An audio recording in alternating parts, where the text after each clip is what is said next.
When you think of dating, you might picture candlelit dinners, long walks, and maybe some awkward texting. But if you were born sometime between 1100 and 1500 in Europe, your first thoughts about love wouldn't involve anything so casual. The medieval world didn't really have dating the way we understand it. It had chaperones, property negotiations, and the complex language of courtly love.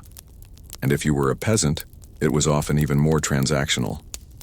Yet in these seemingly cold systems, there were real hearts beating, subtle rebellions against tradition, and human longing wrapped in the drapery of obligation. Let's slow down and walk, step by quiet step, through the long-forgotten rituals of medieval love. In most medieval European societies, marriage wasn't a private affair. It was a social and economic one. Especially among the noble and merchant classes, the union between two individuals was less about affection and more about land, alliances, and inheritance. Fathers, or more accurately, families, negotiated with one another like business partners. What would the daughter bring into the union? How much land? How many cattle? What promise of loyalty or strategic advantage? These decisions weren't made lightly. They could involve legal documents, witnessed handshakes, and even the exchange of hostages in some cases. Love wasn't necessarily excluded from these arrangements, but it certainly wasn't expected. But that didn't mean medieval people didn't yearn. While the formal mechanics of marriage were practical, human emotions still found ways to slip through the cracks. For the upper class, particularly in the courts of southern France and later in England and Germany, there emerged a genre of romantic behavior known as courtly love. This wasn't dating in the sense of building a relationship toward marriage. Instead, it was often between a knight and a noblewoman, frequently one already married, and involved elaborate expressions of admiration, poetry, and symbolic gestures. It was part flirtation, part moral exercise, and entirely governed by codes of behavior. A man might spend years praising the beauty and virtues of a lady from afar, hoping for nothing more than a glance or a glove. The rules of courtly love were detailed in texts like De Amore by Andreas Capellanus, a 12th century cleric who served in the court of Marie de Champagne. His book offered guidelines that seem bizarrely methodical today. Love, he wrote, begins with the eyes. Then comes obsession. Then, perhaps, the lady might allow a small token to be accepted, a piece of her hair, a handkerchief, or even her name whispered in prayer. These gestures were considered noble and virtuous even if they never led to physical contact. The goal wasn't consummation. It was longing, purity, and the cultivation of virtue through emotional struggle. Still, not everyone played by the rules. Secret affairs occurred, just as they do now, and sometimes courtly love served as cover for real illicit relationships.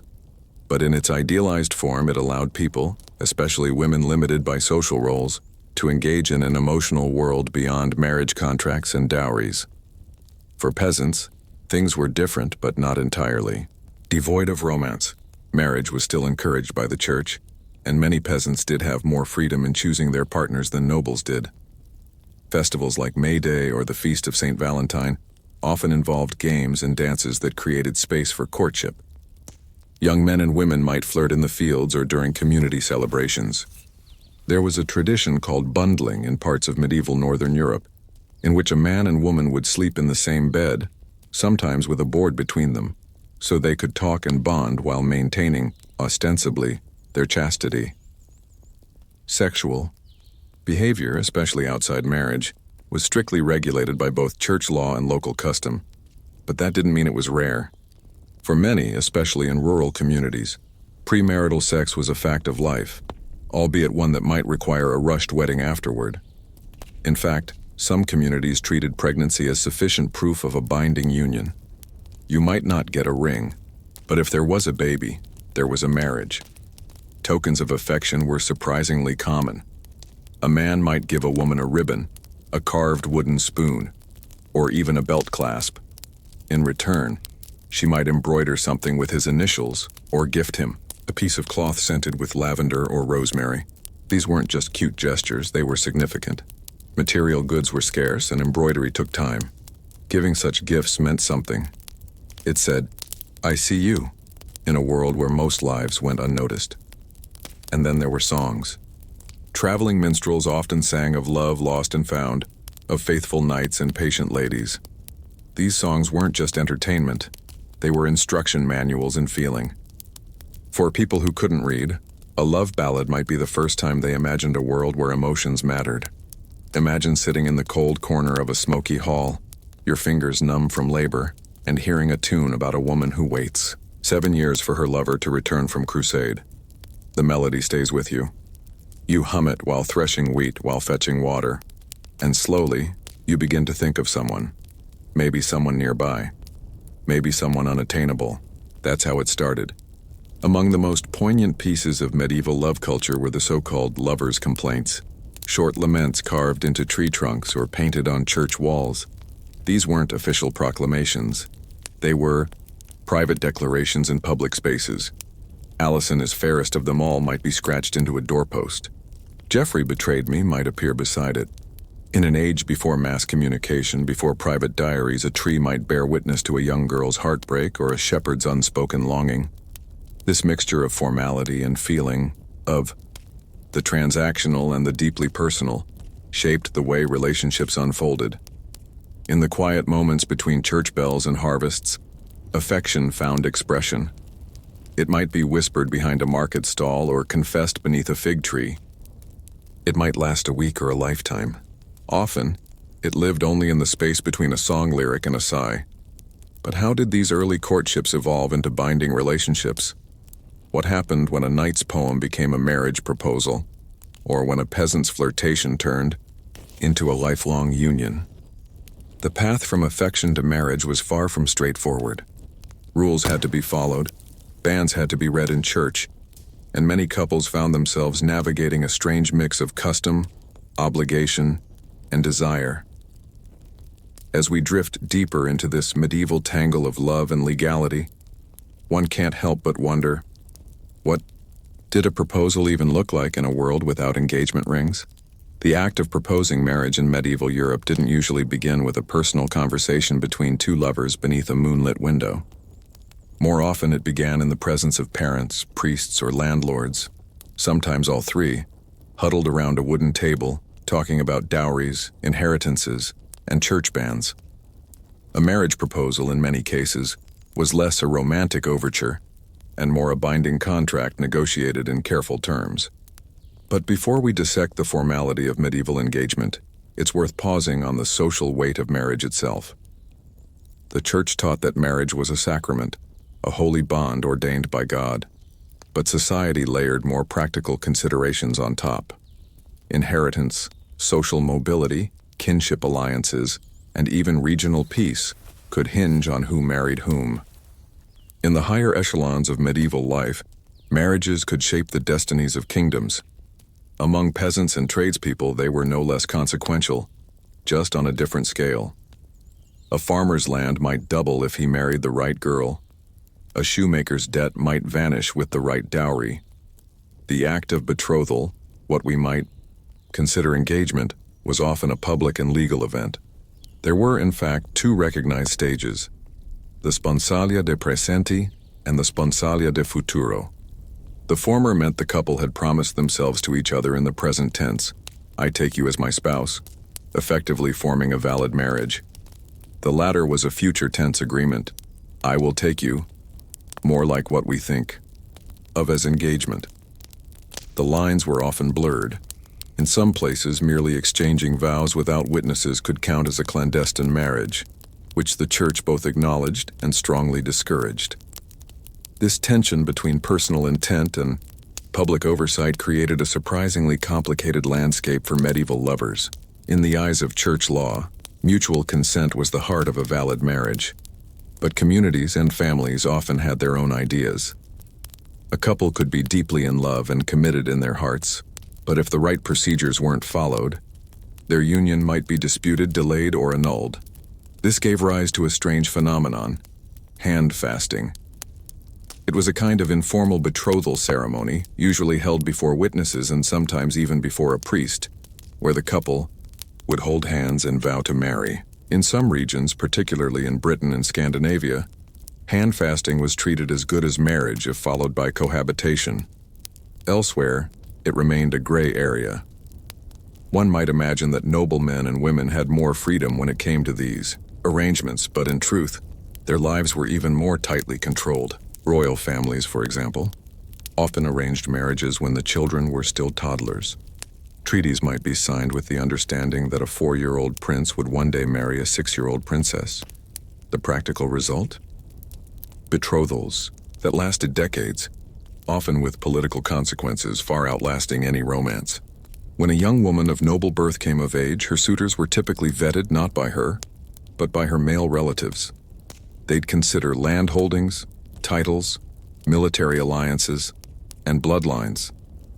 It's no wonder that some noble women expressed their romantic frustrations in poetry or religious devotion, because in real life their desires were almost always secondary.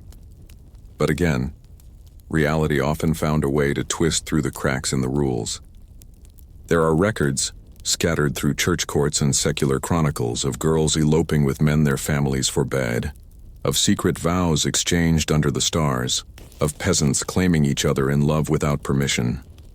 Many of these cases landed in the church courts, which spent untold hours trying to untangle who had promised what to whom, in what language, and before how many witnesses.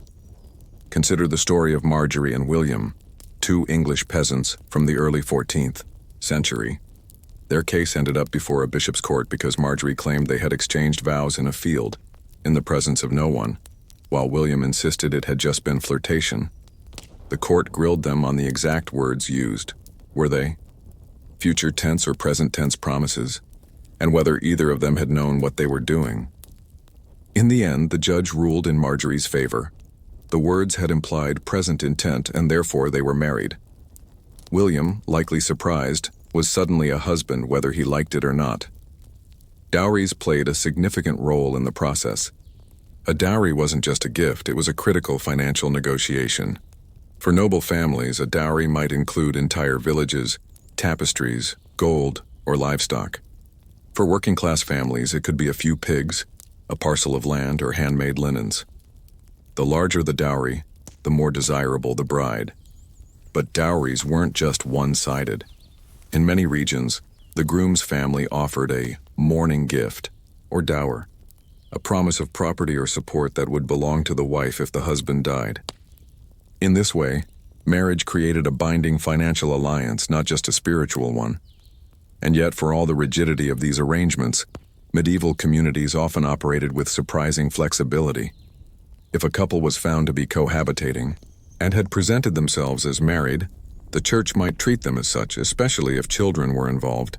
Local priests frequently acted as mediators and enforcers of marital norms, and they often tried to protect the spiritual and social health of the union rather than split hairs over procedure. The ceremony itself, when it finally came, was a modest affair compared to modern weddings. While noble families might host elaborate feasts or public processions, most people experienced a wedding as a brief religious ritual performed on the church steps. That's right.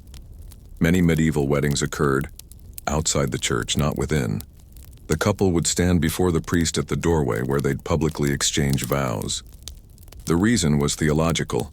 Marriage was considered a social contract more than a sacred rite, and so it took place in a public, visible space. Only after the vows were exchanged might the couple enter the church for a blessing. The vows were simple, almost formulaic. I, take thee, to be my wedded husband-wife, to have and to hold from this day forward. Sound familiar? Many of today's wedding scripts echo these medieval phrases nearly word for word. Once the couple was declared married, the community would often celebrate with a meal, dancing, and gift-giving. In smaller villages, this might mean bread, ale, and roasted meat shared among neighbors. In noble courts, it meant wine, music, falconry displays, and sometimes a week of tournaments. But behind the joy and festivity, there always lingered a strict framework of expectation. The bride especially was entering a world of control and surveillance. Her virginity, behavior, and loyalty were closely monitored. Adultery, particularly on the part of women, could carry grave consequences, including public shaming, expulsion, or worse. And yet, Human nature being what it is, extramarital relationships did occur, often hidden in poetry, in letters, or in coded conversations. Still, even in this rigid system, we find glimmers of the unexpected. Some marriages, arranged for convenience, blossomed into affection.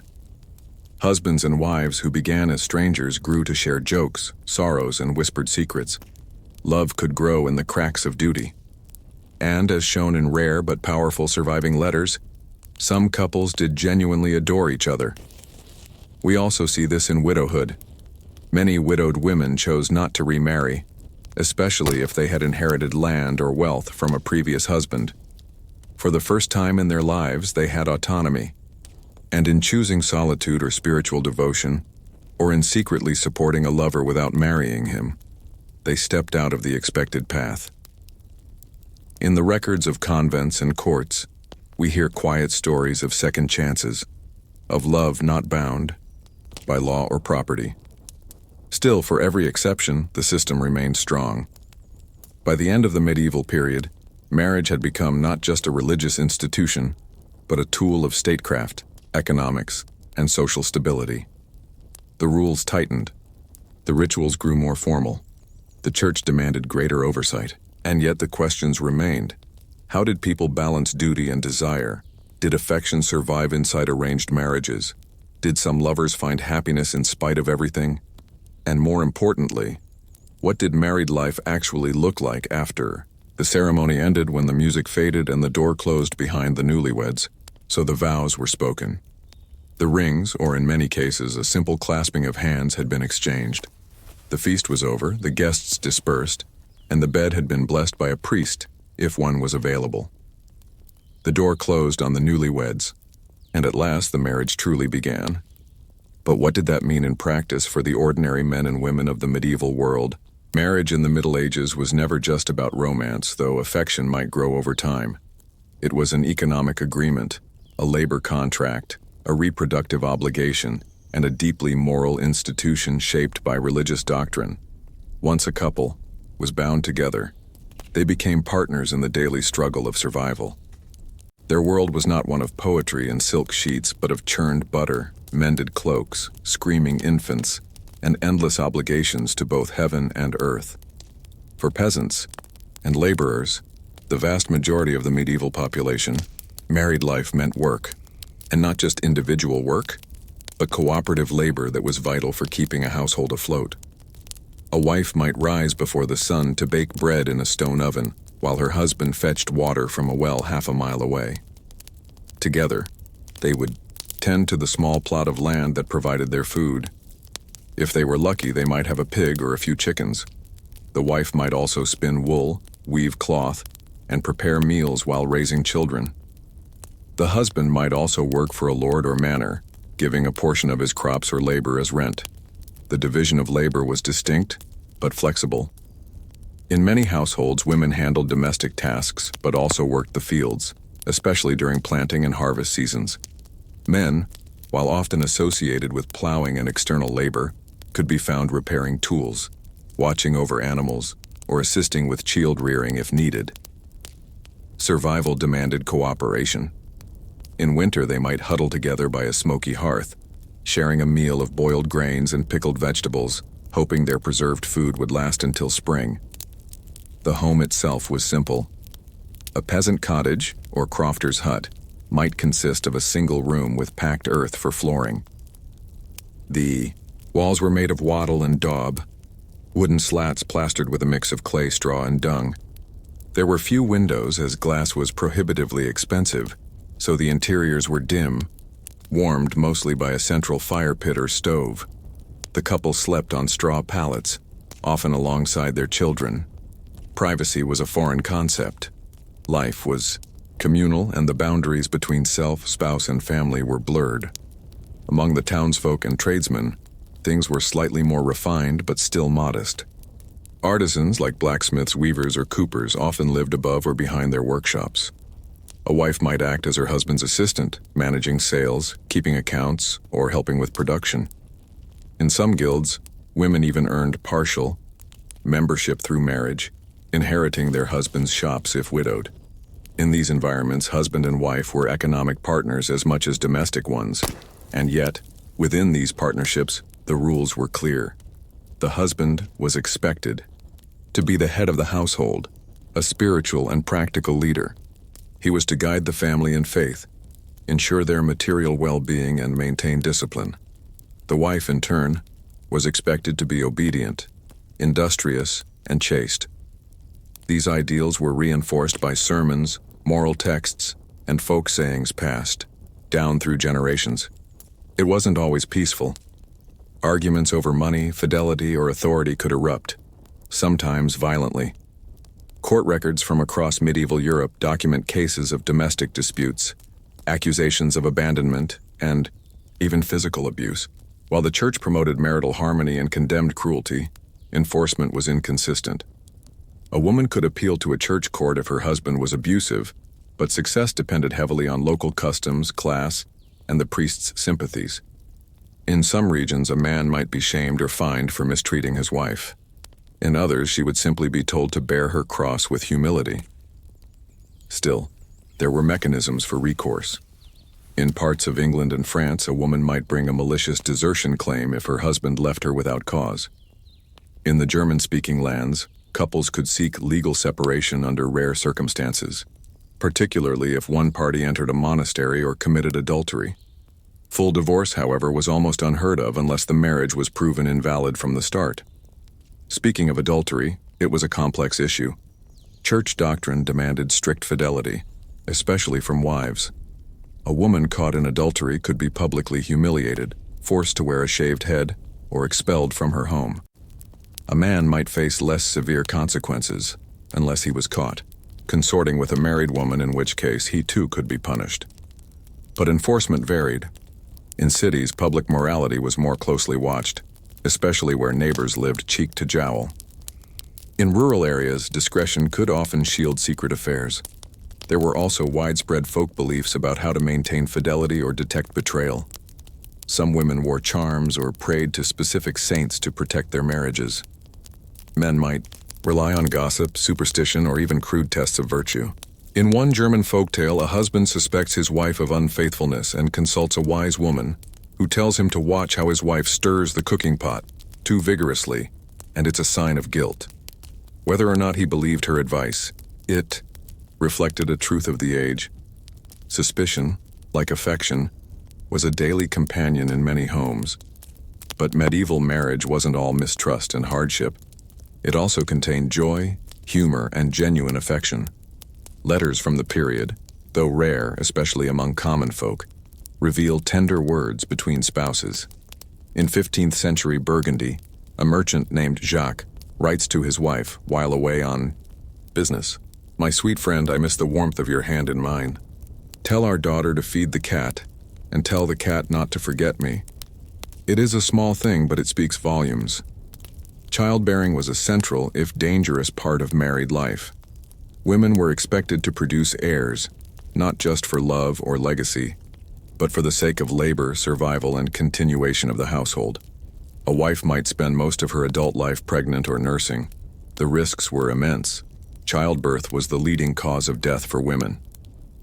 Midwives played a crucial role, using herbal remedies, prayers, and practical knowledge passed from one generation to the next. Some were deeply respected. Others were feared for their closeness to life and death. Despite the risk, motherhood was a point of pride and spiritual importance. A mother who died in childbirth was often considered especially holy, her sacrifice likened to that of saints and martyrs. Husbands might remarry within months, needing help with child rearing and household duties. In fact, it wasn't uncommon for men and women to marry multiple times throughout their lives, not out of romance, but because death constantly rewrote their family structure. And what of love? Did it flourish within these marriages? Sometimes, yes. Love in the medieval sense was different. Less about chemistry, more about shared duty, loyalty, and mutual respect. But for those lucky enough to find both partnership and fondness, love could grow. Jokes, shared meals, private jokes whispered in the dark. These were the small threads that wove together a resilient marriage. Toward the end of the medieval period, particularly in urban centers and among the middle classes, the ideal of companionate marriage began to take root. Influenced by both religious movements and changing social structures, this idea suggested that spouses should not just coexist, but support and care for one another emotionally. Preachers began to emphasize the virtue of kindness in marriage, not just obedience. Wills began to include sentimental bequests like the silver cup my wife favored, or my husband's traveling cloak. Still, life remained precarious. Disease, war, famine, or taxation could tear families apart. A man might be conscripted to fight in a border conflict. A woman might die young, her children left in the care of an aging relative. A bad harvest might mean hunger for months. In such a world, marriage was a kind of shelter, imperfect, sometimes cold, but necessary. It tethered people to each other and to survival. And yet, as the late Middle Ages gave way to the early modern period, cracks began to show. The Protestant Reformation would soon challenge the Church's control over marriage. New urban economies would reshape family life. Personal diaries and literature would begin to explore romantic longing in deeper ways. But in the heart of the Middle Ages, marriage remained both deeply ordinary and strangely monumental. It was the framework within which most lives unfolded, the beginning of adult responsibility, the anchor of community, and the backdrop of every joy and hardship that came with living through centuries of toil.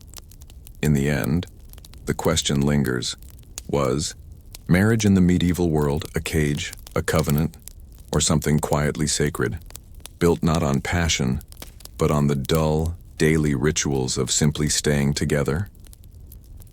How to survive a medieval winter, and more. You can tell the season is turning by the smell of the earth. The wind bites a little sharper, and even the chickens seem quieter. In the distance, a cluster of trees stands bare and motionless, like bones against the sky. It's early October in the year 1327, and if you haven't already begun preparing, for winter you're late. There's no thermostat to nudge higher, no stocked supermarket down the road, no weather app to warn you of the coming snow. In a small medieval village, perhaps somewhere in northern England or the lowlands of France, surviving the winter is not a question of comfort. It is a test of foresight, labor, and luck. Each year, it begins with the harvest. The harvest is both a frenzy and a ritual. Every hand, from the youngest child to the most bent-backed elder, is called to the fields. Wheat and barley must be cut and gathered, dried and stored. Apples are plucked and packed into barrels.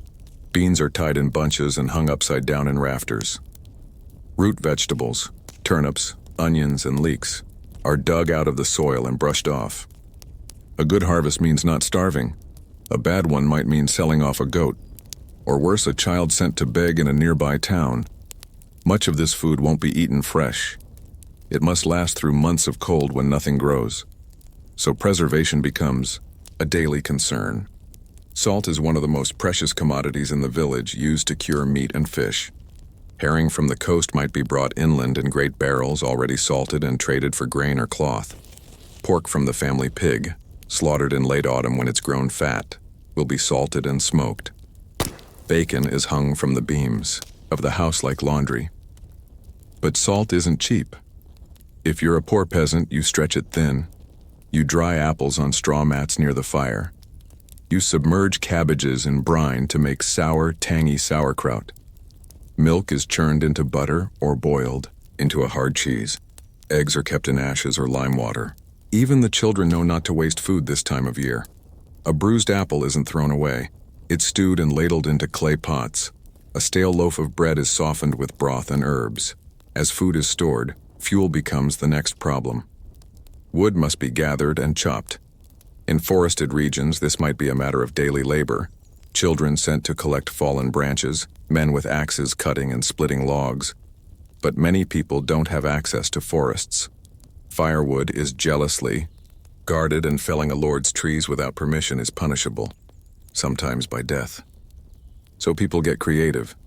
Dried animal dung is shaped into patties and left to harden in the sun. Peat is cut from boggy ground and stacked in towers to dry. Straw, brushwood, and even old thatch can be used in a pinch, though they burn fast and smoky. Every hearth in every home is the heart of the household. Fire is life, not only for warmth but for cooking and light. Homes are built to hold heat poorly. Windows are tiny, covered in oiled parchment or thin horn instead of glass. The walls of a peasant cottage are daubed with mud, the roof thatched and leaking. If you're lucky, you have a small stone fireplace. More likely, a fire pit smokes constantly in the center of the room. The chimney, if it exists, is a hole in the ceiling. Everything smells faintly of smoke: your hair, your clothes, your bedding. To keep warm, families crowd together. Beds are shared. Straw mattresses stuffed with feathers, if you're lucky, are set against the warmest wall. Infants sleep swaddled in woolen wraps, pressed between adults for warmth. In colder parts of Europe, farm animals are brought indoors. Pigs in the corner, chickens under the bench, because their body heat helps. Privacy is not a concern. Survival is. Clothing is another form of insulation. In preparation for winter, garments are patched and layered.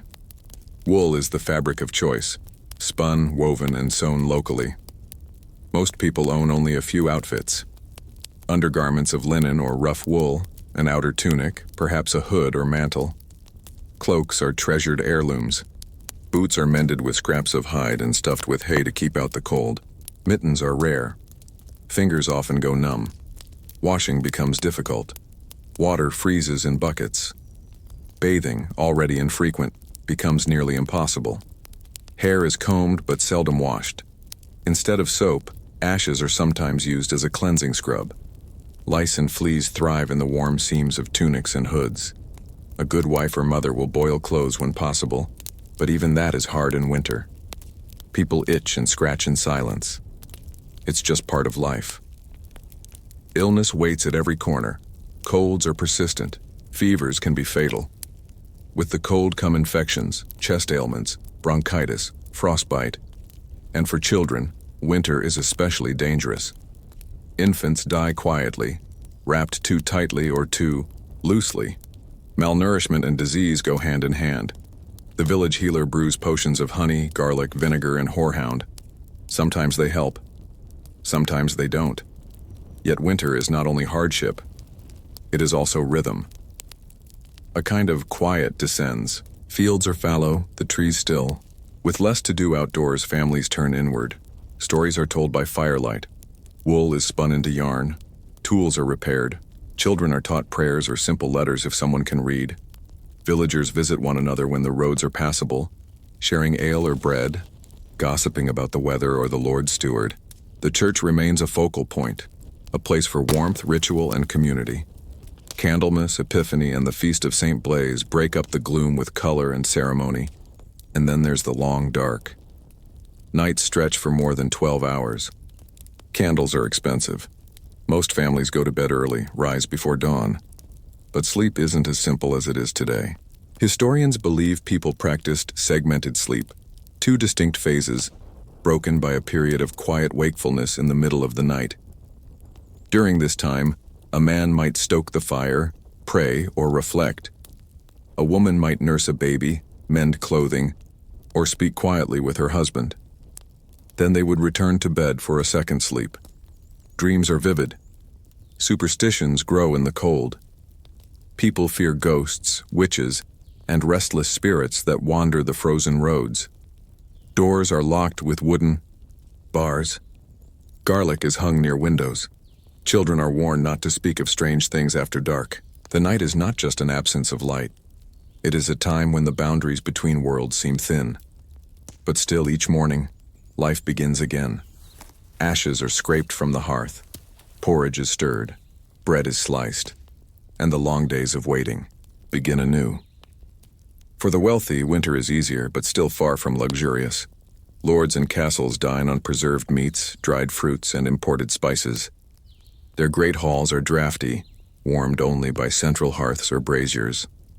Tapestries are hung on stone walls to block the wind.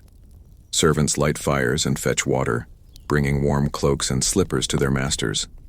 But even in these halls, the cold is constant. The king himself might sleep in a fur-lined bed, but he still wakes to the same freezing dawn as his serfs. By midwinter, supplies begin to run low. Bread becomes coarser.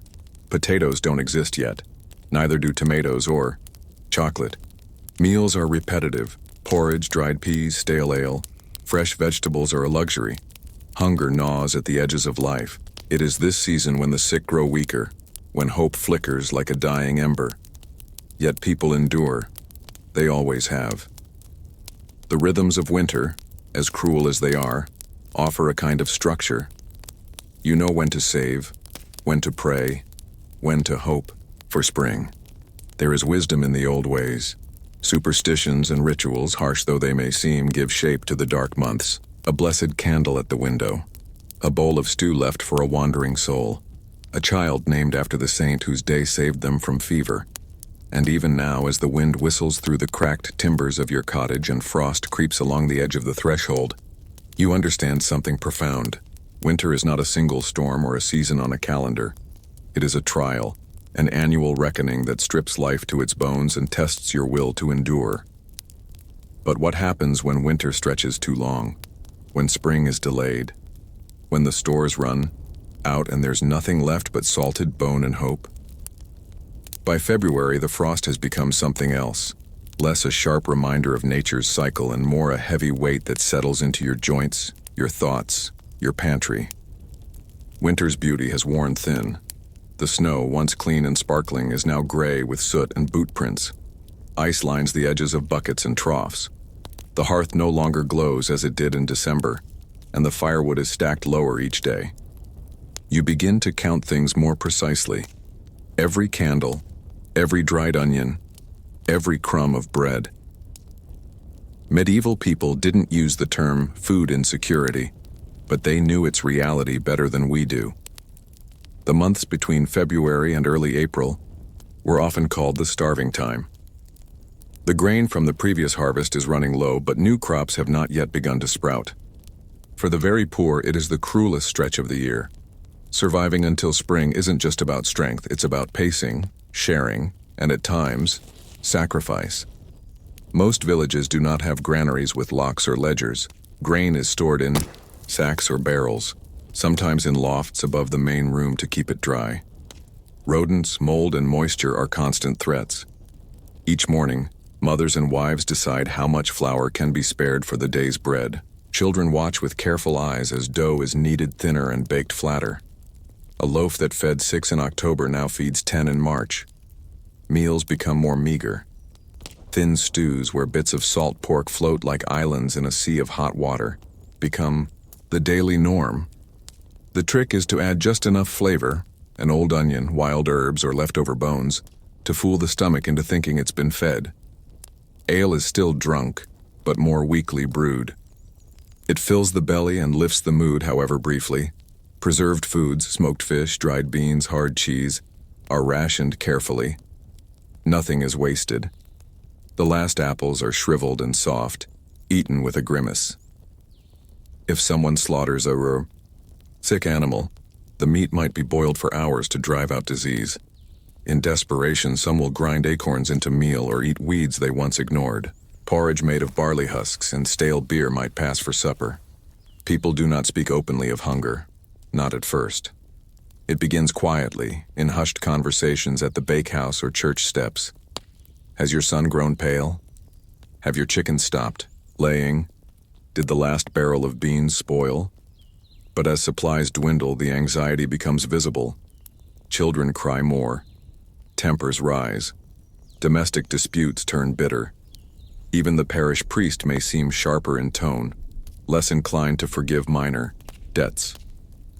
In towns where markets still operate on reduced goods, the poor beg more aggressively. Bread prices rise. Bakers may water down dough or pass off spoiled grain. The lord's reeves inspect the markets but often turn blind eyes if bribes are offered. In rural areas, poaching becomes more common.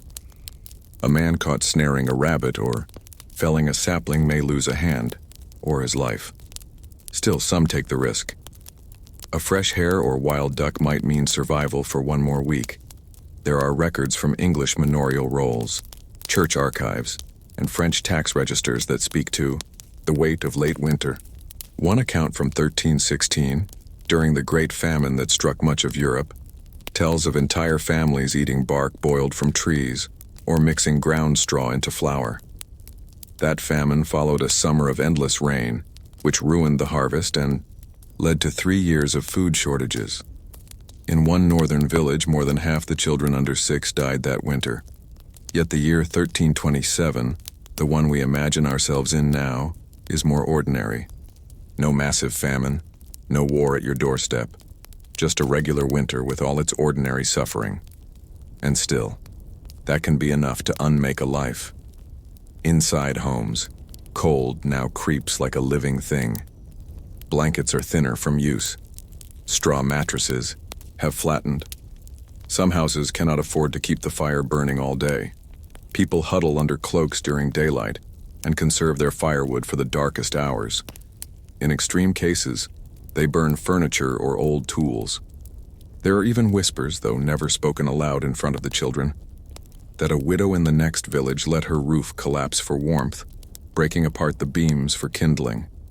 And then there are the bodies. The very old and the very young go first. Their passing is usually quiet. In the night, during second sleep, a mother may awaken to stillness beside her, or a grandfather may cough himself into silence before dawn. Burials continue, of course, but the frozen earth makes digging difficult. Sometimes the dead are kept in barns or church porches until the ground softens. The local priest is called upon more frequently for rites, and the gravedigger works with numb hands and dull tools. The social bonds of a medieval village are both strained and tested during this time. Almsgiving, charitable offerings of food, or firewood, is expected of those who have more.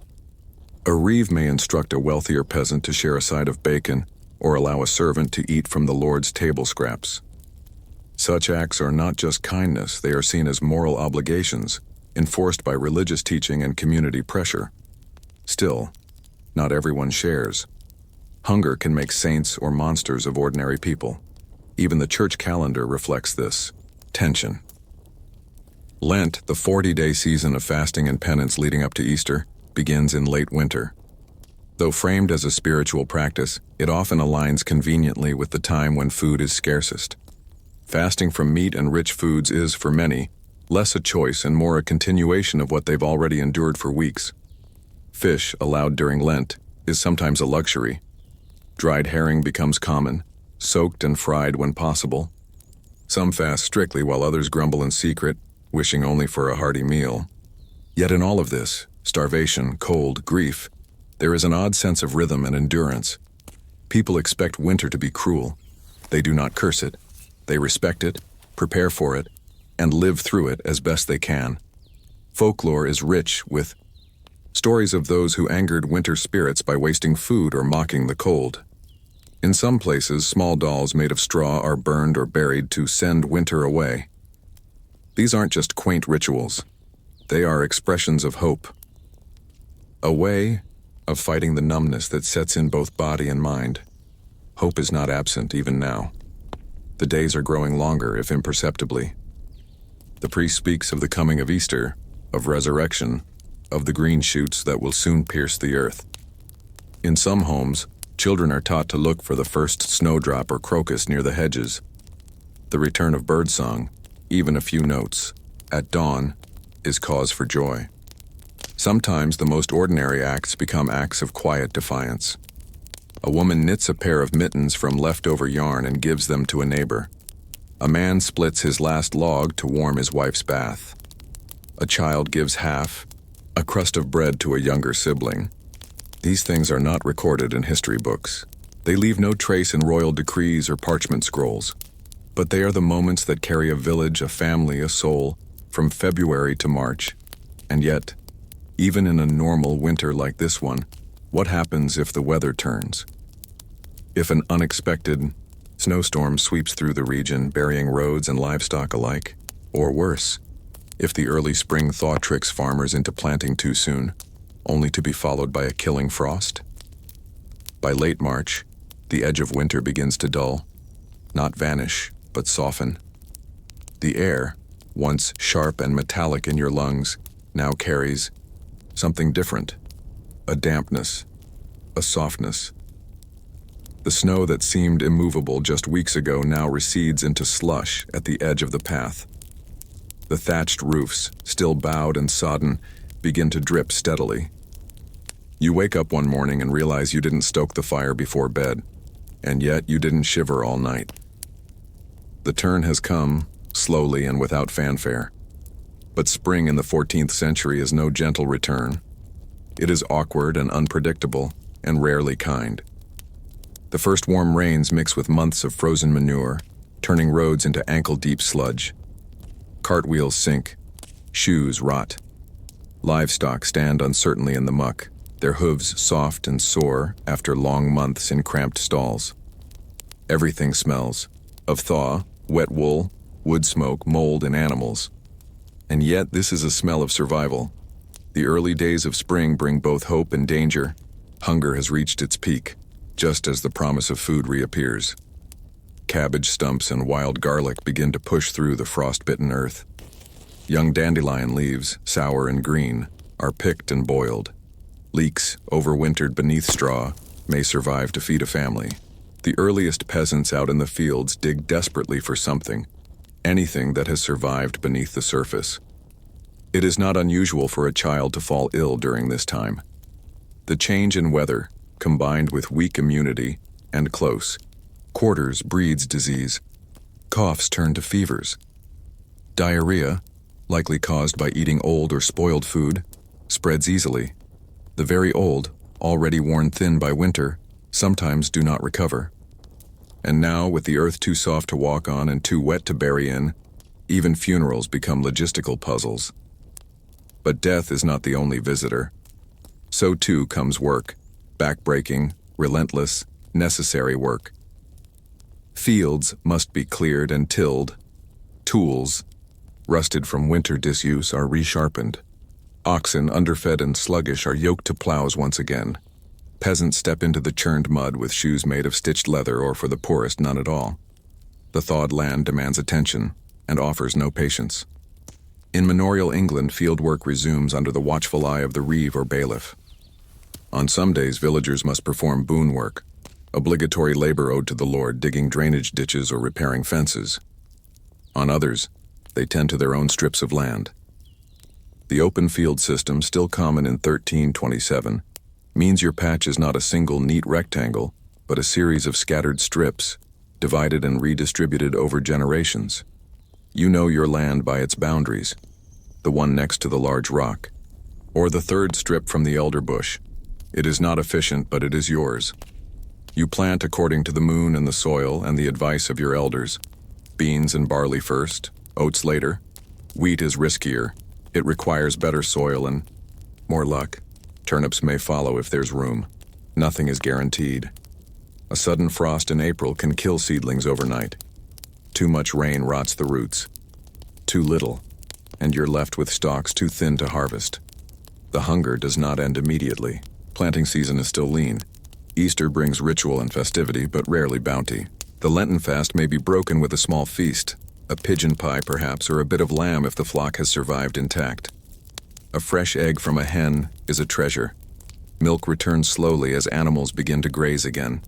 Butter and cheese, so long, absent from the table, are cautiously made once more. Children, thin and tired, begin to play outdoors again. They dig trenches with sticks and chase chickens in the mud. Their games are not like ours. Some mimic work, pretending to thresh or herd or act out scenes from church tales. Others play stone games or roll hoops made from bent branches. The return of play is not trivial. It is a sign that the worst has passed.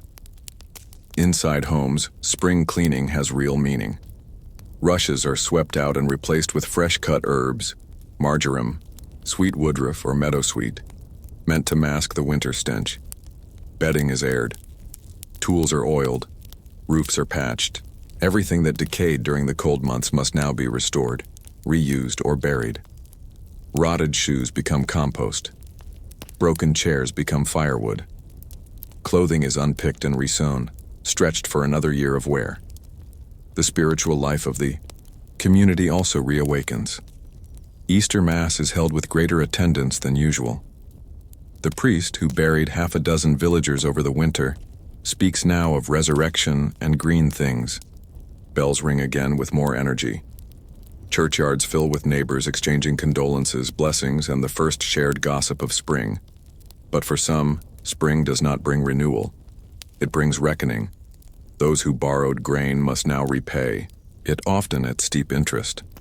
A bushel taken in November might require repayment of 2 or even 3 by June. Some lords are lenient, understanding the difficulty of the season. Others are not. Debtors may lose land or tools. In extreme cases, they are imprisoned or forced to indenture themselves or their children. For poorer peasants, surviving winter is only part of the battle. Surviving debt is the next. And then there is the matter of births. Many medieval pregnancies are conceived during the brief warmth of summer or autumn. By spring, women go into labor.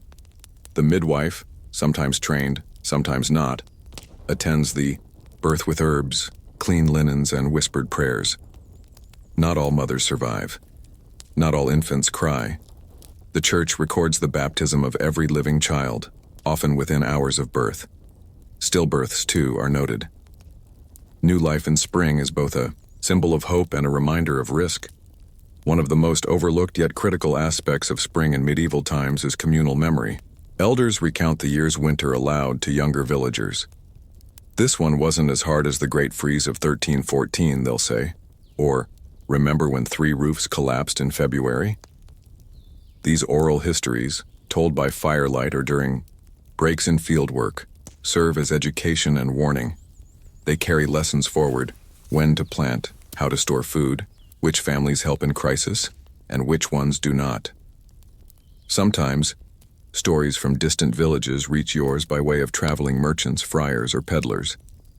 In the south, the frost was so deep it split the church steps, someone claims. A woman in York bore twins during the worst of the storm.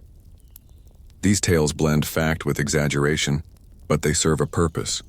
They remind listeners that suffering is shared, that hardship is not unique to them, and that, most importantly, it can be survived. There's a quiet pride in survival that no one speaks aloud.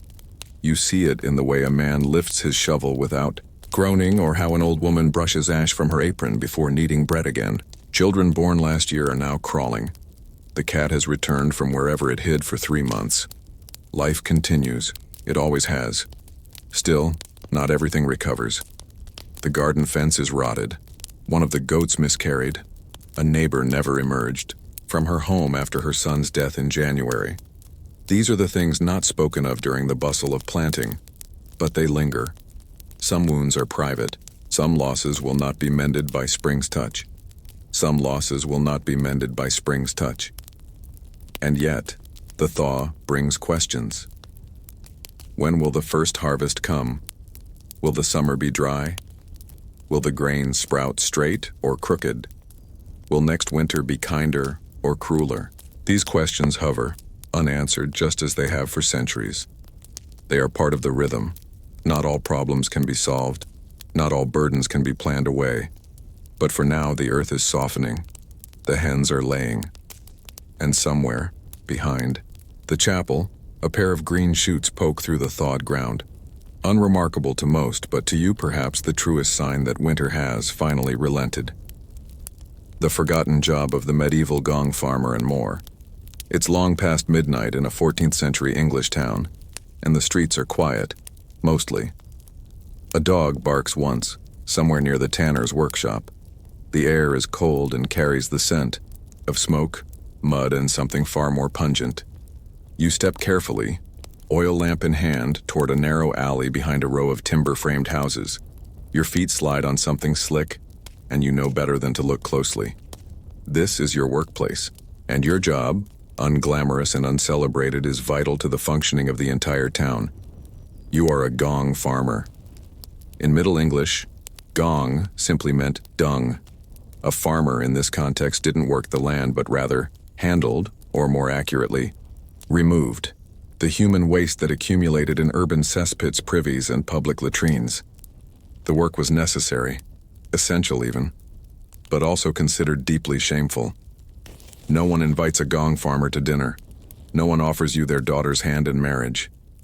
And yet, when the cesspit beneath a wealthy merchant's house threatens to overflow into his pantry, it's you he calls in the dead of night. The medieval privy was rarely a standalone building. In towns, it was often a bench built over a wooden or stone-lined pit, sometimes located in a back garden, sometimes jutting out precariously over a river. In castles and monasteries, the toilets, called garderobes, were small vertical shafts that funneled waste down into moats or purpose-built chambers. The design varied, but the result was the same: an eventual, inevitable buildup of filth that someone eventually had to remove. That someone was you. Gong farming wasn't just digging in the dirt. It required knowledge. Cesspits were complex. Structures sometimes lined with lime mortar to slow seepage, sometimes left raw to allow waste to soak into the earth. A good gong farmer could estimate by smell alone how full a pit was, what its contents were composed of, and how long before it began backing up. You carried with you not only tools, a long-handled scoop, a barrow, perhaps a rope and bucket, but also experience. You learned the difference between household waste that had been left too long and one that could wait another month. You recognized the danger signs of a collapsing pit, and yes, there were dangers. You might assume that working in human waste is merely unpleasant, but the risks ran deeper. Some cesspits produced poisonous fumes. Methane and hydrogen sulfide could build up in poorly ventilated chambers. Many a gong farmer collapsed mid-shift, overwhelmed by the fumes. There were reports of men falling into the pits and drowning. Others slipped on frozen waste in the winter, or developed chronic respiratory conditions from years of exposure. There was no protective gear, no guild to advocate for you, no sanitation regulations. But the job paid. In many towns, gong farmers were paid directly by the municipal government or by property owners. Wealthy households contracted you privately. A night's work might earn you a few pence, more than a farm laborer could make in 2 days. In London, by the 1500s, some gong farmers made enough to live comfortably, if not exactly respectably. The catch, of course, was that most people would not speak to you during daylight. Children threw stones at you. Neighbors refused to share food. You lived at the margins. You were required by law to work only after dark and to wear specific clothing, a sort of unofficial uniform to keep the unclean visible and away from polite society. Some towns had designated places where you could dump the waste, usually on the outskirts or into specially designated trenches known as lay stalls. Others simply instructed you to haul it to the river and let nature take its course. It was not a system designed for long-term sanitation. It was designed for convenience. Still, there was a kind of hierarchy within this world of waste. Apprentice gong farmers, usually desperate young men with no family or trade, started by carrying buckets or sweeping out shallow pits. Senior workers handled the deeper, more hazardous jobs. A particularly ambitious farmer might even become a night soil manager, organizing multiple crews across a larger town or city. These men became quietly powerful. They knew whose privy overflowed, whose waste included bones or textiles, whose servants disposed of things they shouldn't have. Gong farmers were invisible in public and uncomfortably visible in private. In some cities, like London or York, municipal authorities began issuing licenses for night soil collection by the 15th century. These documents granted permission to work and outlined the locations for disposal. Even so, enforcement was inconsistent. Illegal dumping occurred frequently. Gong farmers were sometimes fined or imprisoned if caught disposing of waste improperly. And yet, most cities preferred to tolerate the occasional breach rather than risk their waste collection stopping altogether. Surprisingly, the waste wasn't always thrown away. In the countryside especially, human excrement, known euphemistically as night soil, was sometimes spread on fields as fertilizer. This was less common in cities due to the danger of disease, but it did happen. Gong farmers with access to farmland or deals with rural estate managers could turn their loads into profit.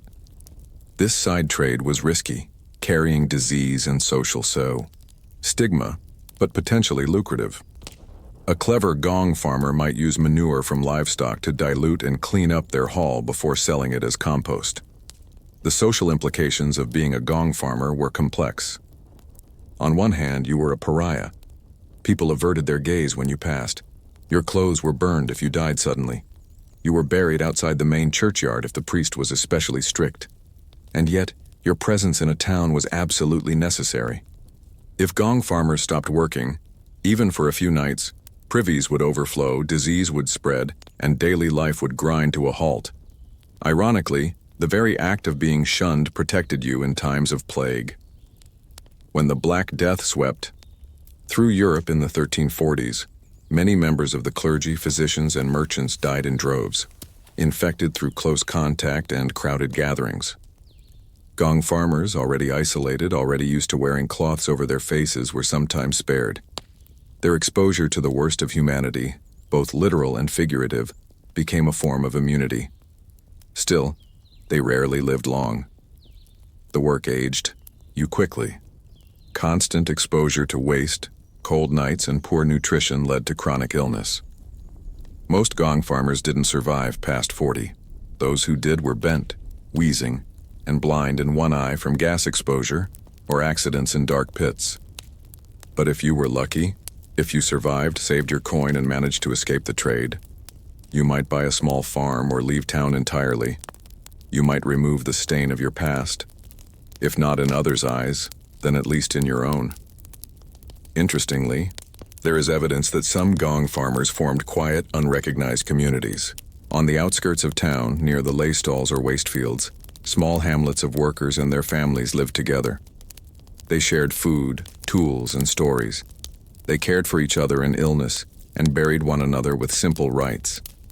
They were not part of the town's social fabric, but they were woven into their own. You may wonder, what did a gong farmer dream about? We don't know. Their voices are largely lost. They left no letters, no diaries. The records that mention them do so only in fines, court rolls, or sanitation complaints. But surely somewhere between emptying the Abbey's pit and dumping waste into the Thames, they dreamed of clean air, of respect, of some other life. And yet, they did not leave. Not all of them. Some continued the trade, passed it down to their sons, made it an identity, a source of bitter pride. Perhaps not for the work itself, but for the quiet power it gave them, the power to make a city function, whether that city acknowledged it or not. So the next time you imagine medieval life, nights and candles and Latin prayers, remember that, beneath the cobblestones, behind the cloister, under the market square, someone else was working in the dark, shovel in hand, making that life possible. If you follow the gong farmer past the boundary of the town, his wheelbarrow groaning under the weight of its foul cargo, you'll come to a place the townspeople would rather forget. These were called lay stalls, open pits or dumping grounds for refuse and human waste. They were often located on the edge of towns, near streams that no one used for drinking anymore, or along the base of city walls where the wind carried the smell away from the markets and churches.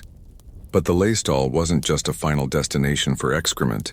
It was the beginning of a quiet, foul-smelling, and utterly essential economic web that underpinned much of medieval urban life. To understand this economy, you have to accept one basic truth about the Middle Ages. Almost nothing was wasted. The notion of throwing things away as we know it simply didn't exist. Everything, from broken tools to spoiled food to old thatch, had a second or third use. Human waste, as it turns out, was no different. Once dumped at the lay stall, the waste didn't always sit there rotting. Farmers from the surrounding countryside would sometimes pay a small fee to cart away portions of the night soil and mix it with straw and animal manure for use in fertilizing their fields. This practice wasn't universal.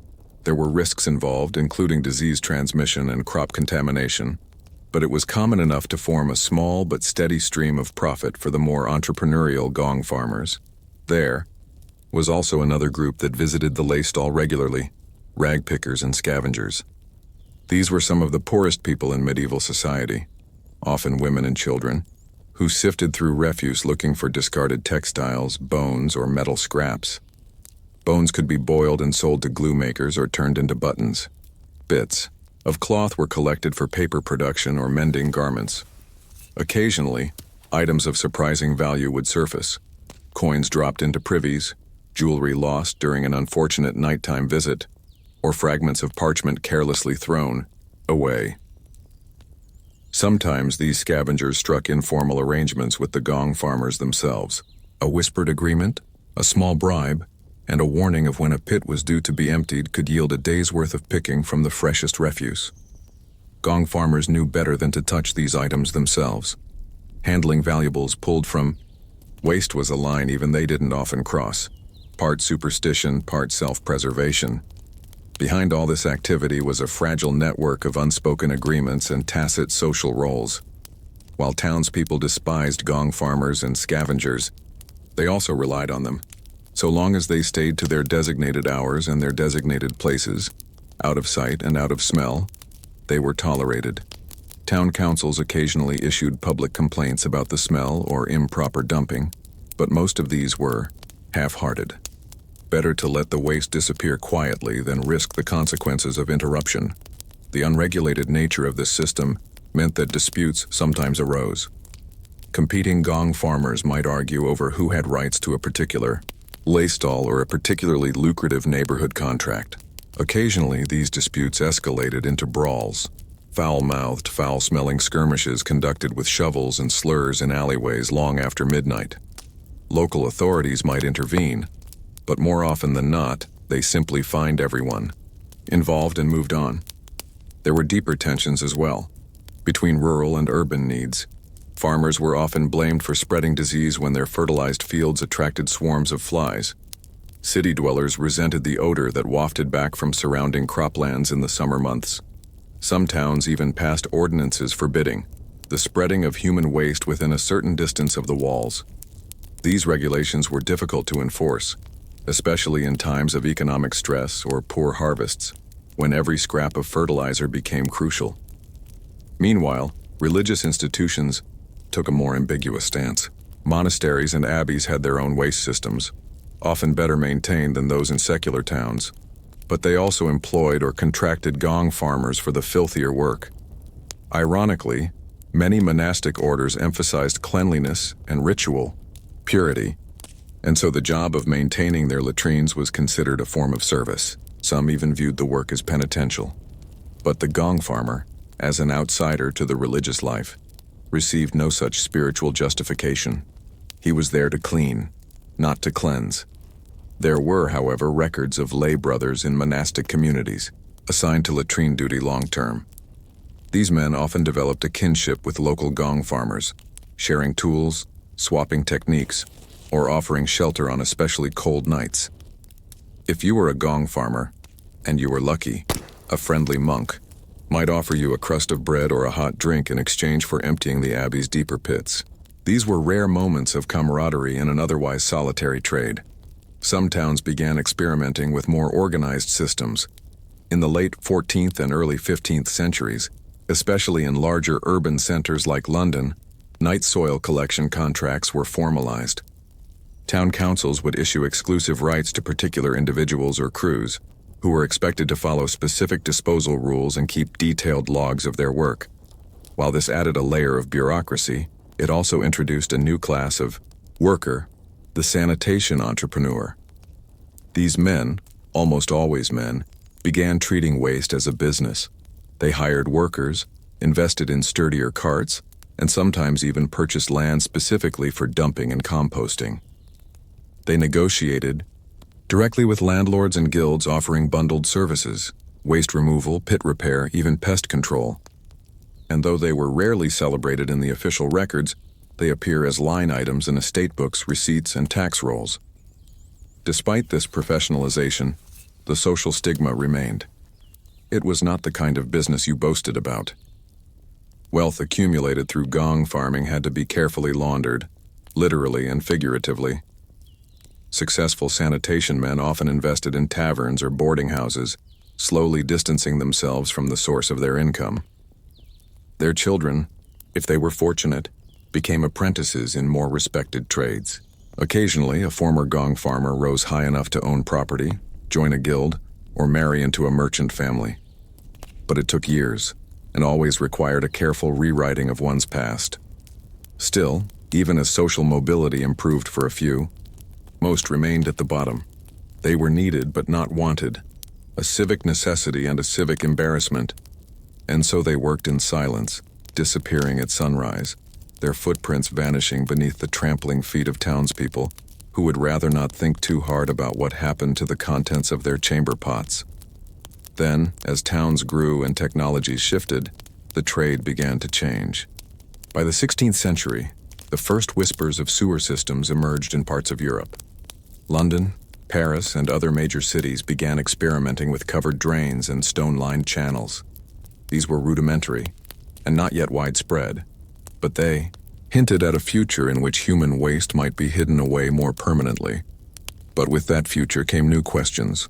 What would happen to the gong farmers? Would their role be absorbed into municipal services? Would they vanish unremembered as cities modernized? Would their knowledge of pit construction and waste composition be recorded or simply lost? For now, though, in the dim hours before dawn, you return to your narrow rented room on the town's edge. Your hands ache. Your boots are soaked. Your cart is empty. Another night's work, unseen and unthanked. You wash with cold water, eat stale bread, and crawl into bed before the bells of morning mass begin to ring. You fall asleep knowing that tonight again someone will need you. And again you'll go. You wake again at dusk just before the town stirs into its quieter, shadowed half-life. The streets are cooling, the last rays of sun catching on shuttered windows and tile roofs. The smells have shifted. Roasted meat, wood smoke, sweat, but also the faint tang of what you know too well. Tonight, like every night, your shovel and torch await, but as you step out with your tools, something's different. The year is 1532. The town is growing. The buildings are no longer made entirely of timber and thatch. Some are stone with lead-lined gutters and even primitive drains. You've heard about a new structure going up in the merchant district, a great public latrine connected to a covered channel that carries waste away from the street and out toward the river.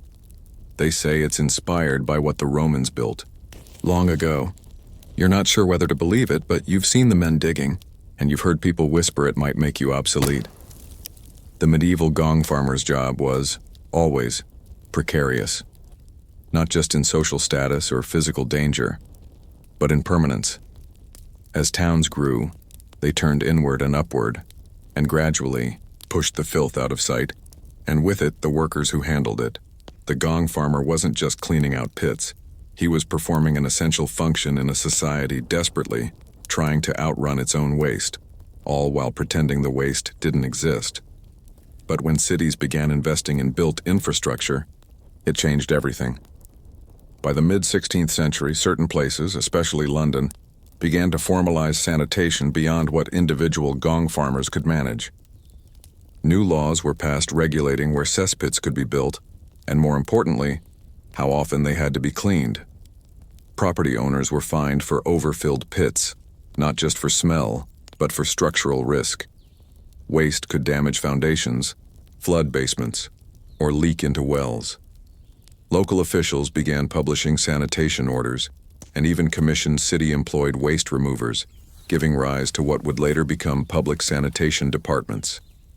In some ways, this made the gong farmers' work more predictable, but in others it diluted it. Contracts were increasingly awarded to large crews managed by civic overseers, with fixed wages and oversight. No longer were you the invisible fixer of night filth. Now, you were an employee with a ledger and a schedule. Some welcomed the shift. It meant regular pay and less risk. But for others, especially older workers who had built informal roots and reputations, it was a death knell. And then there was the introduction of the flushing toilet, first as novelty, then slowly as standard. Though it wouldn't become widespread until centuries later, the idea of water as a medium for waste transformed how cities approached human sanitation. Waste that once needed shovels and carts could now be pushed away by gravity and water pressure. The cesspit remained for a time, but eventually even that began to fade. The social invisibility of the gong farmer was replaced by the mechanical invisibility of infrastructure. What used to be seen and smelled, and therefore reluctantly acknowledged, was now tucked behind walls and under floors. Waste disappeared with the pull of a chain, and so too did the last remnants of the labor that had once carried it away by hand. It's easy to overlook how central waste, and those who dealt with it, were to the survival of a medieval town. Poor sanitation didn't just make life unpleasant, it killed people. Outbreaks of dysentery, cholera, and plague followed predictable lines through neighborhoods where cesspits overflowed and privies collapsed. Gong farmers didn't just prevent inconvenience, they prevented collapse. Without them, the town might have become uninhabitable, yet history rarely records their names. A few appear in tax rolls, or in legal proceedings, usually involving fines, for dumping in the wrong place or brawls with competitors. A handful surface in parish records when they died from illness or injury, and in the occasional diary or letter you'll find a mention. The gong man passed beneath my window again tonight. God help his wife. But mostly they vanished into the margins of civic life, vital but unspoken, like the pipes and gutters that would eventually replace them. Still, for a time, the gong farmer held a strange kind of power. They knew the secrets of the city.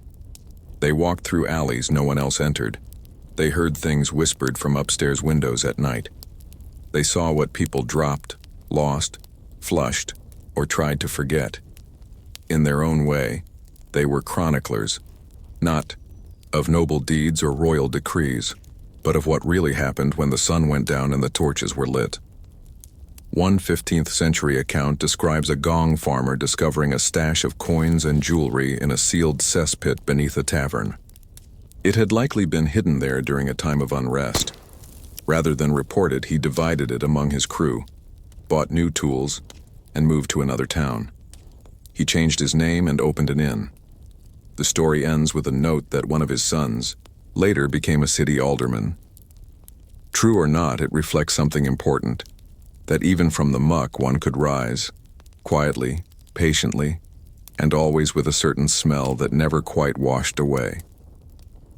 The tools of the trade evolved little over centuries: the shovel, the rake, the bucket, the heavy gloves. But by the 17th century, as cities grew more sophisticated and plumbing emerged, the very need for those tools declined. Gong farmers became cesspool cleaners, then sewer workers, then disappeared into the broader fabric of municipal sanitation. Their lineage continued, just in different uniforms under different names, and yet the job never truly vanished. Even today, modern sewer workers face dangers remarkably similar to those of the gong farmers. Methane gas, collapsing tunnels, disease, and long hours in darkness. They, too, are often invisible to the public, only noticed when something goes wrong. In that way, the spirit of the gong farmer lives on, not in the open pits of medieval towns, but beneath our cities, keeping them livable in ways few people ever pause to appreciate. Perhaps that's the quiet legacy of the gong farmer, a reminder that civilization doesn't rest on marble statues or gilded thrones, but on the slow, often filthy labor of those who clear away what we leave behind, and in doing so, keep everything else standing. As you look back across the centuries, a single question lingers. How many other forgotten jobs, just as essential, have faded from memory simply because they were too unpleasant to write down? Why medieval castles smelled like wet dogs and cheese and more? You're standing in the shadow of a medieval castle, the walls rising around you in looming layers of gray. The air is still, and the wind has died down. But something is persistent, an aroma that doesn't match the stone majesty of your surroundings. It clings to everything. The rough wool of the guards' cloaks, the splintered wood of the drawbridge, the very dust between the flagstones. It smells faintly of wet dog, old, cheese, smoke, damp hay, unwashed linen, and something else. Something sharper, harder to place. Something that smells like centuries of human life packed into stone without ever once truly being scrubbed clean. This is not the scent of royalty. It's the scent of existence, unvarnished, biological, repetitive, and inescapable. The truth is that medieval castles, those grand structures so often imagined as gleaming symbols of chivalry and honor, were, in practice, not particularly romantic. They were complex ecosystems of labor, defense, storage, and survival. And they smelled absolutely awful. To understand why, you must first understand what a castle really was in the Middle Ages. Not just a residence for nobility, but a self-contained hub for dozens or even hundreds of people. A keep might house the lord's family, a garrison of soldiers, kitchen staff, scullery maids, blacksmiths, scribes, squires, wet nurses, stable boys, and countless others. Some lived inside permanently, others came and went. But all of them contributed, consciously or not, to the scent that would define life inside. Let's begin with the walls themselves. Medieval stone was porous and irregular. It trapped moisture and odors with stubborn efficiency. Castles weren't designed with airflow or sanitation in mind. In the great halls, thick woolen tapestries lined the walls, not for decoration, primarily, but to insulate and dampen echoes. These heavy fabrics rarely, if ever, got washed. They absorbed the smoke of open hearth fires, the grease of roasting meat, the sweat of packed bodies during banquets, and the occasional splash of spilled ale or worse. Over time, they became odor archives, permanent reminders of every gathering, storm, illness, or slaughter that had taken place in the room. Then there were the hearths. Most castles were heated, if at all, by large open fireplaces. Chimneys were rudimentary or non-existent, especially before the 14th century. Smoke would gather and hover near the ceiling, blackening beams and suffusing the room with the acrid scent of burning green wood, damp peat, or, occasionally, dried dung. The choice of fuel was pragmatic. If wood was scarce or expensive, anything that would burn could be pressed into service. And not everything that burns smells good. Food, of course, added its own aromatic notes. Castle kitchens were a constant operation, especially in larger households. Roasting meat was a daily task, and often took place in great open hearths or outdoor fire pits. The grease from boars, sheep, poultry, and fish was rendered, spattered, and rarely cleaned up in any modern sense. Wooden tables and tools absorbed it. So did clothing.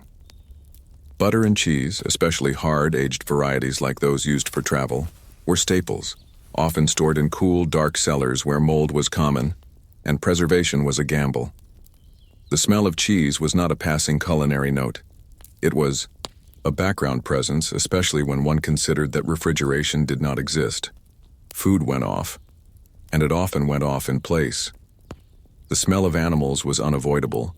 Horses lived in stables adjoining or even underneath some castles, particularly those built on steep rock outcrops where space was limited. Dogs, essential for hunting and security, were welcome guests in even the most refined noble halls. The scent of wet fur and hay mixed freely with the fumes from chamber pots and dung heaps.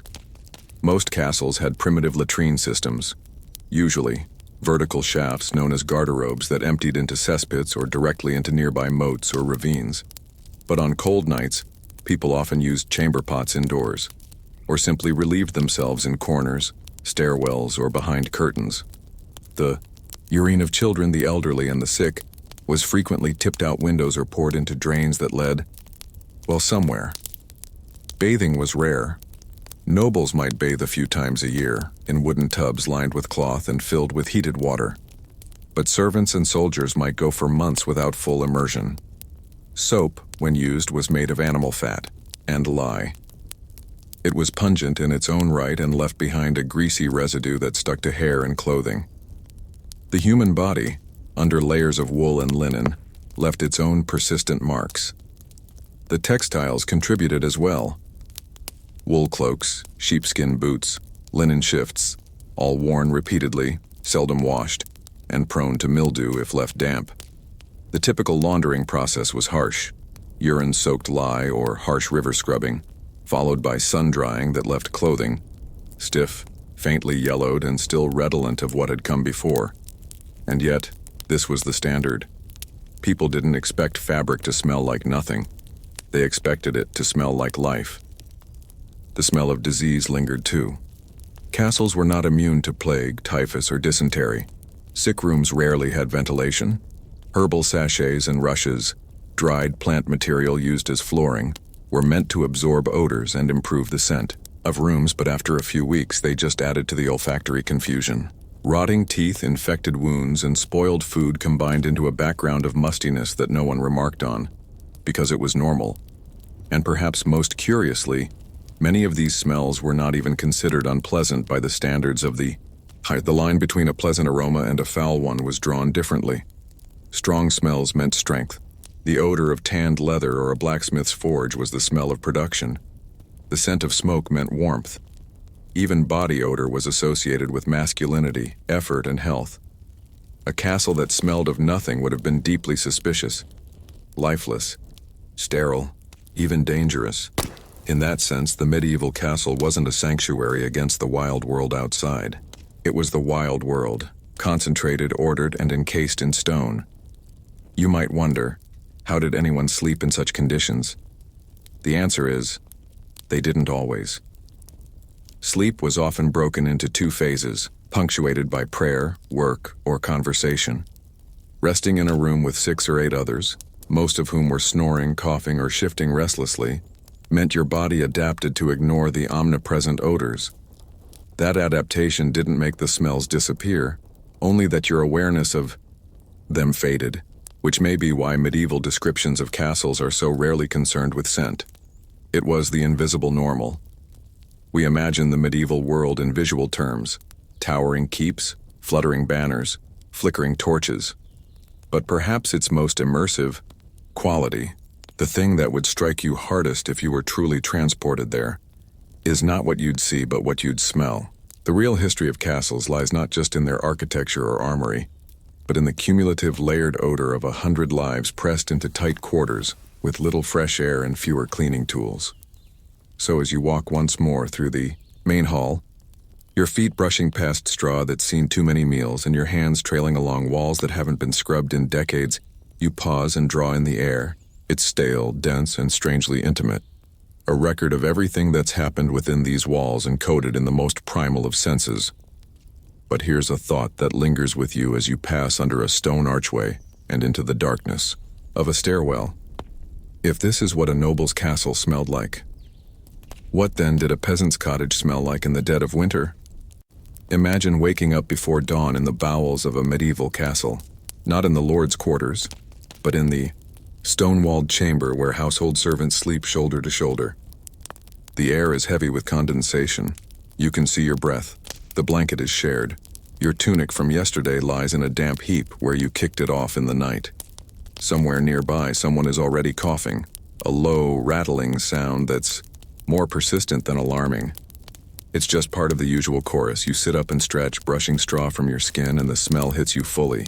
That now familiar tang of smoke, sweat, wool, stale bread, animal hide, and something deeper, almost sour. The smell of castles wasn't simply about stone and dogs. It was about the people who lived inside them, many of whom stayed for months, or even years, without ever stepping beyond the outer walls. To understand the full texture of castle life, it's important to focus on those people who left the deepest olfactory footprints, even though history rarely recorded their names. There were the kitchen staff. The scullions and cooks worked in one of the most chaotic corners of any castle, the kitchen yard.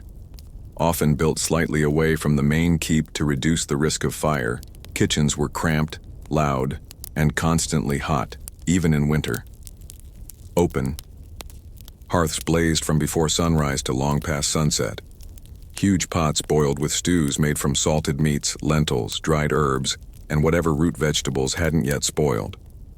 Scullions, usually boys as young as 8 or 9, were responsible for cleaning the pots, scrubbing down benches, and disposing of bones, gristle, and rot. These leftovers were sometimes tossed into middens, essentially garbage heaps, but often they just moldered in barrels near the kitchen, waiting to be burned or buried. Rats loved them, so did the cats. If you were lucky, the wind blew the smell away from the hall. If not, it lingered near the great stairs. Food waste was only one kind of garbage. Most castles had few, if any, formal waste removal systems. Chamber pots were emptied over the walls or into latrine shafts that drained into pits or moats. These pits needed to be emptied manually, often by the lowest-ranking workers. Some castles employed what were known as gong farmers, men whose job it was to shovel and remove human waste from cesspits, often by the cartload. Their work usually happened at night when fewer people were around, and they were often housed on the edges of castle communities. Their smell clung to them no matter how often they rinsed off with cold water. Even outside of latrines, filth accumulated. Straw was spread on floors to soak up spills, blood, and general grime. This rush-strewn flooring, sometimes mixed with dried herbs or petals, was meant to freshen the air. But unless changed weekly, a rarity, it quickly turned rank.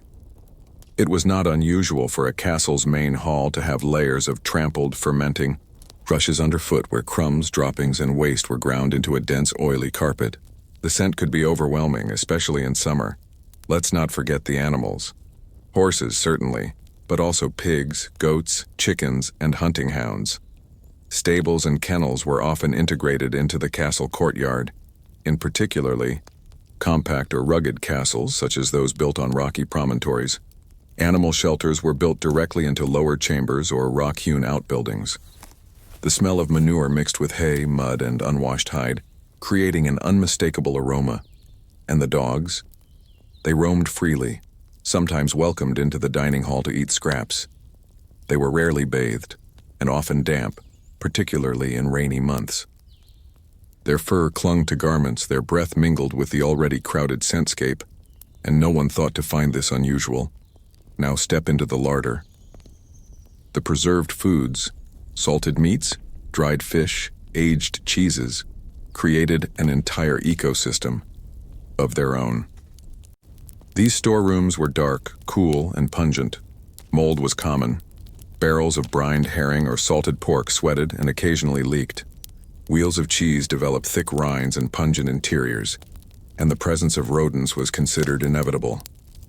The mixture of curing salts, milk fat, and fermentation gave the larder a reek all its own, a sharp lactic tang that settled in the nostrils and never quite left your clothes. Up in the chambers, the story wasn't much better. Even noble quarters were rarely aired out. Windows were tiny, often unglazed. In winter, they were covered with oiled linen or animal hide. The heavy woolen drapes, feather beds, and fur-lined blankets were warm, but they were also excellent odor traps. Bathing was infrequent. Sweat accumulated under layers of clothing. Perfumed oils or herbal sachets were used to mask the body, not cleanse it. And in the intimate quarters of castle life, bodies pressed together nightly in narrow beds, their warmth commingling with scents that neither time nor distance could erase. Now imagine being ill. There was no isolation ward. The sick were tended in the same rooms where others slept. Fevers, vomiting, infected wounds, lice infestations, these were all part of daily life. The scent of a person in decline, of rotting flesh or oozing sores, wasn't uncommon. And the physicians of the day? They often believed that strong-smelling substances like vinegar, crushed garlic, or musk could ward off infection. So they would burn herbs, mix poultices, and apply tonics that only thickened the air with medicinal weight. And then there was the spiritual dimension. Churches and chapels were part of many castles. Here, incense was burned, sometimes to symbolize the divine, sometimes simply to disguise the rest of the place. Frankincense and myrrh, when available, offered a brief reprieve. But the waxy smoke would cling to the same tapestries, the same wooden beams, and eventually join the rest of the olfactory stew. Even the sacred smelled sour after long enough. Despite all of this, very few people complained. The medieval nose was not the modern nose. Desensitized from childhood, most castle dwellers simply lived within the smells, distinguishing between the tolerable and the threatening. A sudden sharpness might mean fire. A shift in the balance, more rot than usual, might mean disease was spreading. A castle's health, in fact, was often measured by its scent. Subtle changes were clues. warning signs, even prophecy. We like to think of cleanliness as a universal value, but in the medieval castle, clean meant something different. It meant spiritually clean, or free of visible filth, or swept of debris. Not sanitized, not deodorized. Soap was expensive. Water had to be hauled. Labor was always better spent on survival. A castle that looked orderly was enough. What it smelled like? That was just life. And there's another layer too. The emotional one. Smells evoke memory. For the people who lived in these spaces, the scent of a wet dog might not be offensive. It might recall a beloved hound or a successful hunt. The smell of boiling meat might mean that the larder was full. The musty rushes underfoot, they might remind you that winter had come, and with it, a little more time indoors, a little less danger. Even the sourness of old cheese might mean your stores would last through spring. These weren't just smells, they were signals. So as you climb a narrow stairwell lit only by a flickering torch, brushing past the rough stone, you realize the smell isn't incidental. It's a language. One that every inhabitant, from the scullion boy to the lady of the manor, understood intuitively. A language of food, fire, health, work, and kinship. And once you've lived in a castle long enough, your nose stops noticing what's bad. It begins to translate what's essential. But here's a question you can't quite shake as the stone passage gives way to the cool air of an open tower stair. If castles, symbols of wealth and protection, were so pungent, how did their scent shape the way people thought about power, class, and even holiness in the medieval world? As you step into the great hall of a medieval castle, the seat of feasts, law, and pageantry, you are greeted by a paradox. This is the grandest space in the castle, the one designed to impress, to intimidate, to remind everyone of the power concentrated here. The walls may be adorned with tapestries, the ceiling high and smoke darkened, and the hearth roaring with seasoned logs. Yet the smell tells a different story, of centuries of grease from roasted meats clinging to the rafters, of damp wool cloaks drying on hooks, of sweat from dozens of bodies gathered too close. Even power, it seems, cannot deodorize reality. The later Middle Ages smell had become a subtle but pervasive indicator of class. Though nobody, not even kings, could entirely escape the odors of medieval life, they could shape them. The nobility may have lived with the same fires, dogs, and unwashed retainers, but they also had access to what we might call olfactory privilege. Their clothing might be dusted with lavender, their chambers perfumed with rosemary, and their tables sprinkled with rosewater before a meal. Not because these smells made life cleaner, but because they made life differently unclean. They created contrast. To wield power meant not just to smell better, but to smell different from the peasantry. To pass through the buttery and into the solar was to pass from the scent of boiled cabbage and wood smoke into a different air, drier, stiller, scented with rare imported herbs or oils. This olfactory divide was real and everyone felt it. You might not have a vocabulary for it. You might not consciously think, this person smells expensive. But your body would know. Your reaction would be immediate. And so the castle became a vessel for managing, expressing, and policing those sensory boundaries. Lavish feasts weren't just about food. They were about showing off foods that smelled like wealth. Saffron-rich stews, pies with imported cinnamon, mulled wine, perfumed. Gloves and scented wax seals weren't simply ornamental. They were evidence of resources, of reach, of civilization. Even funerals for nobles involved ritual scents. Myrrh, pine, sweet incense, all layered over the decay everyone expected but didn't want to acknowledge. The clergy, too, managed smell as a form of social control. Churches and castles were often built to separate sacred from profane spaces, and incense served both to mark that boundary and to purify what lay within. But these fragrances weren't just religious. They were powerful sensory experiences. If you'd spent the morning hauling firewood or cleaning latrines, the smell of frankincense in the chapel would hit you like a storm. It wasn't just spiritual, it was physical. It was disorienting. It was, in a very medieval sense, holy. That holiness extended beyond the chapel. Some lords styled their own bodies after saints, clean in spirit, even if not in skin. They might bathe in rosewater, burn scented candles at night, or wear talismans filled with herbs. These rituals weren't about comfort. They were about projecting an aura. The idea was not to eliminate smell, but to manipulate it, to signal alignment with the divine. After all, demons were thought to stink. Saints, it was said, emitted sweet aromas, even after death. So smell became a kind of silent theater, staged, in stone. Each room in a castle had its own olfactory identity.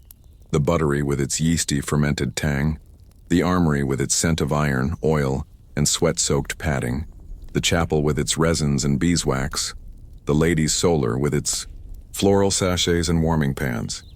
If you were blindfolded and led from room to room, you could likely guess where you were by nose alone. And that wasn't accidental. It was architectural. It was political. Even castles under siege followed the rules of scent. Imagine a fortress under threat, food rations shrinking, waste piling up, illness creeping in. The smells would intensify, sharp, rotten, metallic. In those moments, the castle's lord might still order candles burned, herbs scattered, or incense lit. Why? Because managing smell meant managing morale. If a room smelled ordered, it felt ordered. And if it felt ordered, then perhaps the center of the world, the castle itself, was still holding. There were also performative aspects to olfactory control. When royalty visited a castle, weeks of preparation would go into its airing. Rushes would be replaced, walls scrubbed with vinegar, perfumed cloths hung in doorways. Not because anyone believed this truly cleansed the space, but because it was the expected choreography of hospitality. To fail in this duty would be more than unhygienic. It would be politically reckless. It would suggest neglect, disloyalty, or worse, poverty. And still, even among the wealthiest castles, the deeper smells remained. Because beyond the choreography, medieval people knew that smell was also a reality check. When nobles stepped into their great halls, they expected to smell smoke. They expected to smell the dogs, the bread, the horses, the people. These were signs of life. A castle that didn't smell like labor and livestock would be unsettling. It would feel sterile, possibly cursed. That's the contradiction we return to. Castles were never clean in our modern sense, but they were orderly in their own fashion. They were arranged systems of scent, and everyone in them knew the cues. The smell of new rushes on the floor. A feast is coming. The sharp odor of vinegar on wood beams. Illness may have passed through.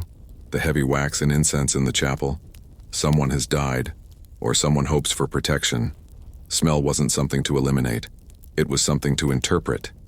Even medieval medicine relied on the nose. Physicians diagnosed illness by breath and body odor. Some believed that the humors, blood, phlegm, yellow bile, black bile, could be smelled when imbalanced. Sweat was not inherently bad.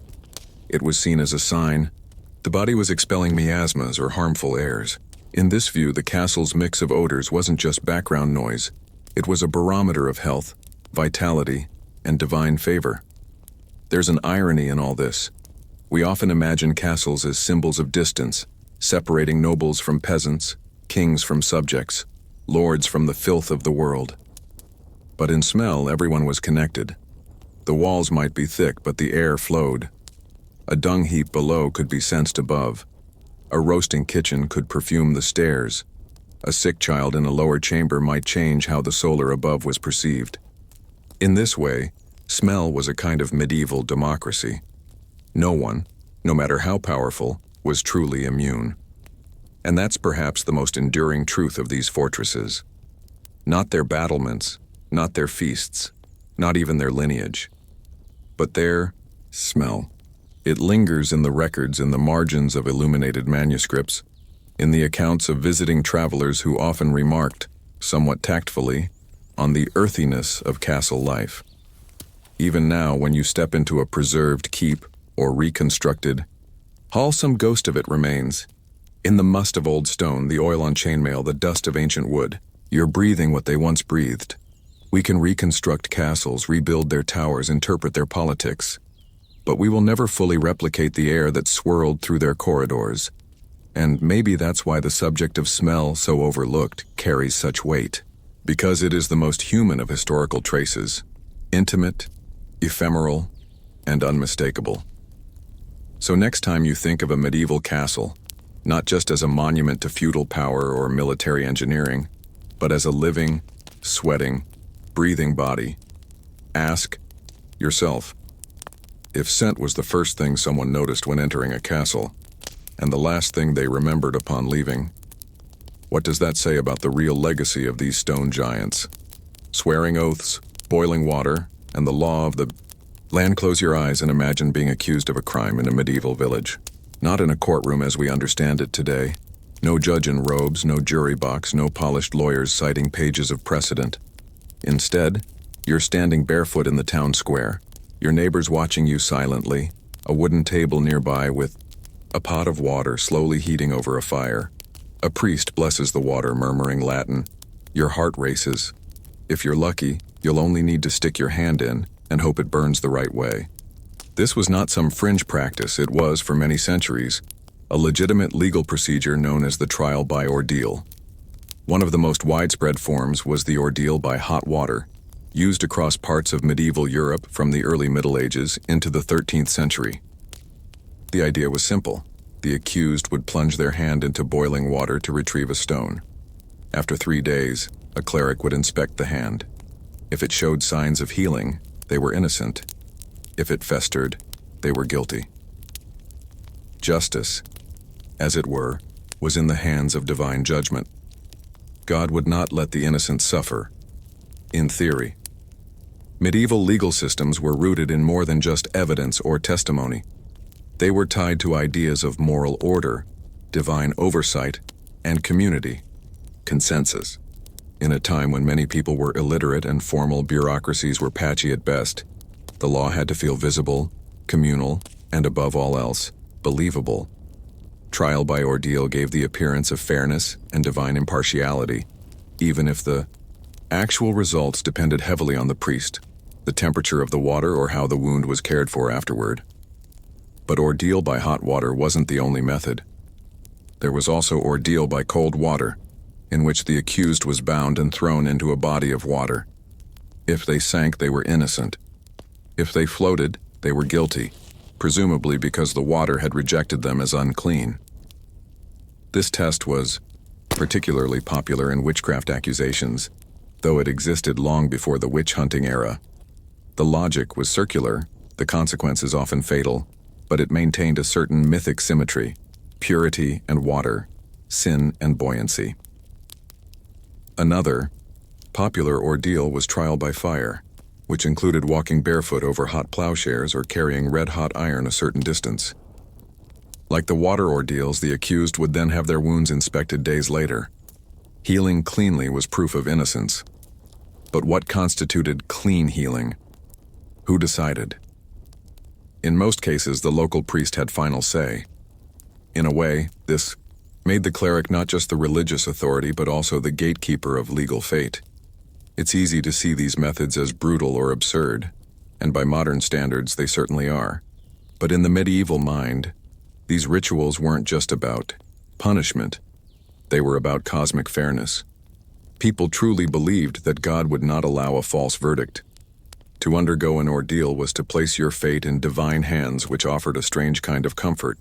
The decision would be final, and no human malice could alter it. Of course, not all legal disputes ended with boiling water or hot irons. In many cases, conflict resolution began with an oath. This was the foundation of what was known as compurgation, a method where the accused could clear their name by swearing an oath of innocence and gathering a group of oath helpers, or compurgators, to swear to their character.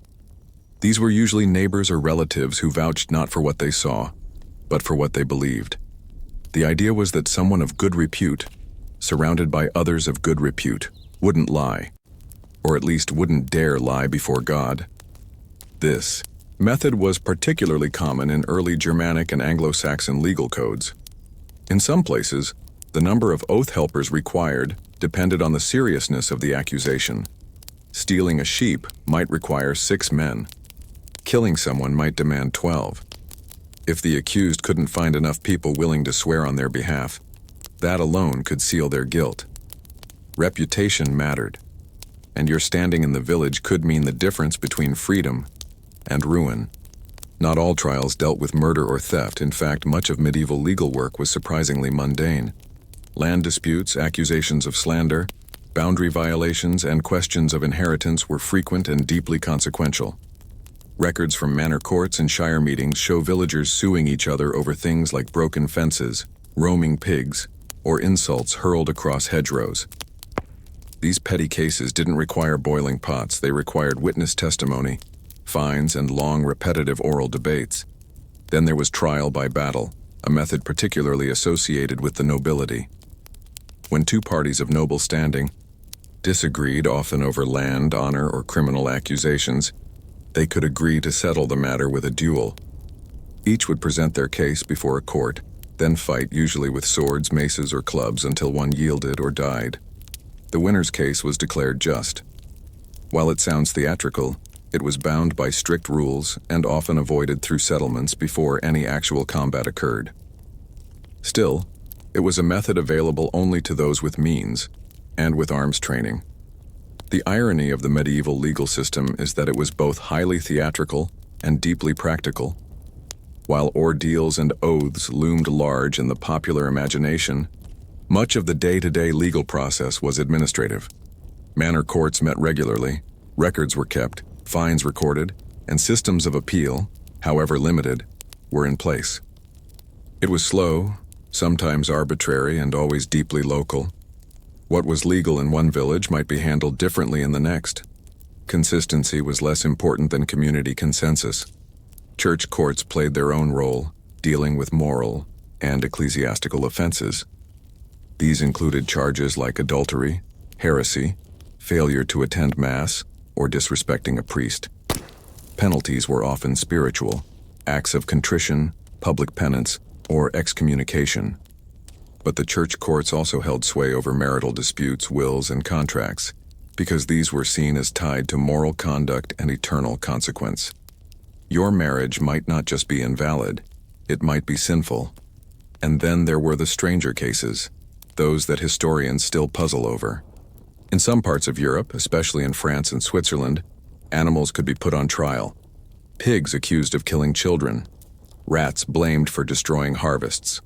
These creatures would be summoned to court, assigned legal counsel, and tried under human law. Absurd, certainly, but these trials reflected a society where law, ritual, and belief were intertwined in ways that don't map neatly onto modern thinking. If animals were part of God's creation, then surely they could sin and be punished. It's easy to laugh at these systems or dismiss them as primitive. But consider this. Many of these methods endured not because they were effective by our standards, but because they made people feel that justice had been served. A duel, however violent, provided closure. A hot iron burn followed by healing brought a visible, undeniable verdict. Even an oath, spoken in front of one's peers, carried weight. In a world without DNA tests or surveillance footage, belief and performance often had to fill in the gaps. We tend to think of law as something abstract, principles on paper interpreted by professionals. But in medieval Europe, law was embodied. It was burned, bruised, bled, and sung. It echoed in stone halls and muddy fields, in whispered gossip and shouted oaths. It was carried on the breath of peasants and lords alike. And perhaps that's what's most striking. The law wasn't something outside society. It was society. It reflected its fears, its hopes, its deeply held beliefs about right and wrong, order and chaos. In that way, even the strangest rituals make sense. They weren't about fairness in our modern sense. They were about meaning. So now, standing in the village square, watching the water begin to bubble or kneeling before your neighbors as they place their hands on the gospel, you might ask yourself, what if justice isn't always about truth, but about what a community needs to believe? To keep living together. It is one of the more surreal sights in medieval legal history. A pig, dressed in a little waistcoat, led to court by a bailiff, with a priest and a lawyer present. The animal is accused of a crime, perhaps mauling a child or rooting up consecrated ground. The clerk records the proceedings, the charges are read aloud, witnesses are called. The pig grunts. The sentence? Often death, sometimes in elaborate ways, hanged like a human or burned publicly to send a message. This wasn't just metaphor or satire. Animal trials occurred throughout medieval Europe, especially from the 13th to the 17th centuries, and they were treated with grim sincerity. These were not simply spectacles, but legal and theological acts rooted in a world where every being, even a pig, might be seen as part of a moral universe. To attack a human was to violate divine order. And because divine order required balance, a legal response had to be made, even if the defendant couldn't speak. The practice had its nuances. Secular courts might try domestic animals like pigs, horses, cows, for causing harm or property damage. Ecclesiastical courts, meanwhile, often handled infestations. Rats, mice, locusts, or caterpillars could be formally summoned, and bishops or monks might even write out legal warnings asking them to leave certain areas. One 16th century court in Autumn, France, appointed legal counsel for a group of weevils. The defense argued that the insects were God's creatures too, and had a right to live. The case was adjourned repeatedly, and the final outcome is, perhaps fittingly, lost to time. This may seem laughable now, but it reflected a sincere medieval worldview, one in which legal rights and moral culpability were not solely human domains. The world was enchanted, connected, and deeply moralized. Just as sin could ripple through society like disease, so too could justice restore the cosmic order. That pigs, rats, or insects could participate in that legal drama was not bizarre. It was necessary. But the strange didn't stop at animals. The legal imagination in medieval Europe was wide. Take the issue of ghosts and dead souls. In several cases across the 14th and 15th centuries, local courts received complaints about hauntings or disturbed graves. Rather than dismissing these concerns as superstition, clerics and magistrates sometimes performed posthumous exorcisms, demanded mass prayers, or even exhumed bodies to rectify unfinished business. The dead, after all, were still part of the moral community. Justice had to extend across the veil. And then there were the saints' relics, pieces of bone, cloth, or personal items attributed to holy men and women. These too could become entangled in legal matters. Disputes over who owned a saint's femur or which church could rightfully claim a blood-stained cloth weren't just theological arguments. They were legal battles, sometimes stretching across generations. The relic's presence could bring pilgrimage, wealth, and prestige. A lawsuit over it might involve forged documents, false testimony, and papal arbitration. In a very real sense, a knucklebone could be worth more than land. More commonly, legal life revolved around ordinary tensions, boundaries between fields, inheritance claims, unpaid debts, accusations of slander. These disputes were often settled in manorial courts, especially in England, where lords or their stewards held jurisdiction over peasants. Manorial courts were hyper-local and procedural. The same issues, stray animals, damaged hedges, unfulfilled obligations, recurred year after year. Offenders were fined small sums, sometimes ordered to repair damage or apologize in public. It was repetitive, often tedious, and deeply embedded in the rhythms of rural life. The record books from these courts, many of which survive, read like ancient community notice boards. Alice, wife of Thomas, did bake bread for sale and sold it contrary to the assize. John at Brook allowed his cattle to stray. Robert failed to attend the court when summoned. Fines were levied. Orders were made, and then, the following week or month, the process repeated.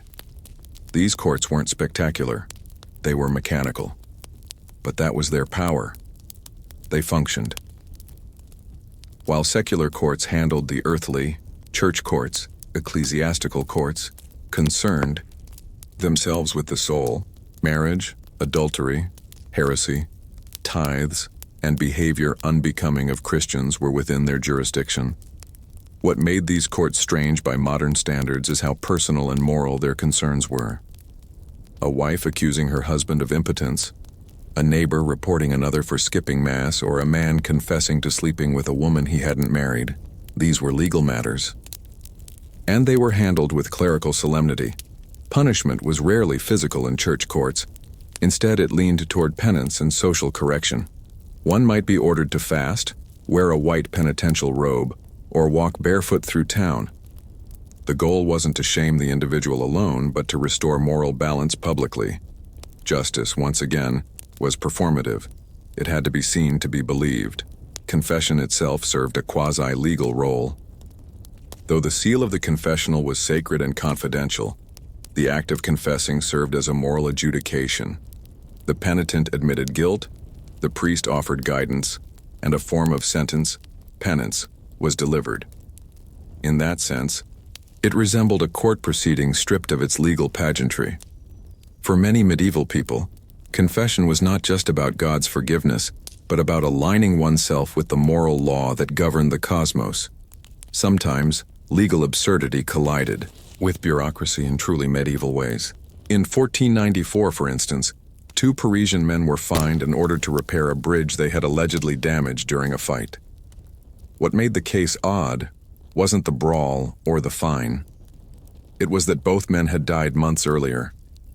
The court, unaware of their deaths, continued to process the paperwork, summoning them repeatedly. Only after several missed appearances and much public confusion was the case finally dropped. This wasn't an isolated error. The glacial pace of paperwork, combined with poor record-keeping and long travel times, meant that some legal systems continued to operate around the dead, the missing, and the falsely accused. Even more curious was the role of ordeals well into the 12th and 13th centuries, long after growing theological objections. While the Lateran Council of 1215 officially banned clergy from participating in ordeals, effectively rendering them obsolete in many regions, some communities continued the practice in unofficial ways. Water was still whispered over. Hot irons still glowed. Though the church had turned away, folk memory clung to the rituals, especially in rural or remote areas. Trial by combat likewise persisted for centuries in some areas. In fact, one of the last known legal duels in Europe occurred in 1547 in France between a nobleman named Jean de Carouge and his squire, Jacques Legris. The duel was sanctioned by the king and carried out in a Paris arena, attended by thousands. It was as brutal as any imagined in fiction. And though this event was exceptional for the time, it demonstrates how old rituals retained symbolic force even in increasingly bureaucratic systems. Legal pluralism defined medieval justice. There was no single system, no unified code. Instead, overlapping jurisdictions ruled the land. The king's courts, the manorial courts, church courts, merchant courts, and in some cases, town councils or guild tribunals. A person might face multiple trials for the same event under different authorities. What was dismissed in one venue might lead to penance in another, or fines in a third. Women's legal standing was precarious but not invisible. Widows often had more legal autonomy than unmarried or married women, especially regarding land and business. In some cities, widows could run shops, appear in court as plaintiffs or defendants, and write wills without male permission. Yet their testimony could still be devalued, and their legal claims often filtered through male guardians. Much of a woman's legal power depended on social status, geography, and the tolerance of local customs. Children, meanwhile, existed in a murky legal category. Young boys could be held responsible for crimes depending on age and perceived intent. In one English case, a 7-year-old was charged with theft. In another, a 10-year-old was fined for damaging crops. Girls, like women, were often silenced, legally unless tied to property or sexual transgressions. Yet records exist of children giving testimony in disputes, especially over household incidents. Medieval law, for all its blind spots, was curious, flexible, and opportunistic. The deeper one peers into these layers, the clearer it becomes that medieval justice wasn't about consistency. It was about community coherence. The law may have bent, lagged, or confused, but it adapted. It spoke in Latin and local dialects, moved on parchment and by mouth. It could be slow, strange, violent, or gentle, and it shaped the medieval world far more by rhythm than by rule. What then do we make of a world where pigs could be tried, ghosts investigated, and weevils given legal counsel? Perhaps this isn't about logic or fairness, but about belief. And belief's need for structure. If everyone around you believes the law can bind the moral world, does it matter if the defendant oinks or prays? The medieval legal system, for all its strange rituals and elaborate ceremonies, was ultimately sustained by something far more mundane than ordeals or duels: paperwork. Long before the invention of the modern bureaucracy, medieval clerks were already drowning in parchment. Rolls of vellum thick with Latin script filled shelves in manors, monasteries, and town halls. Charters, leases, fines, deeds, court rolls, and royal writs.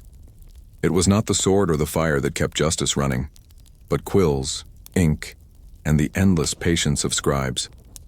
A single manor court might record decades' worth of crop disputes, field trespasses, and failure to maintain fences in a continuous roll. These were long sheets of parchment stitched together and stored in wooden boxes.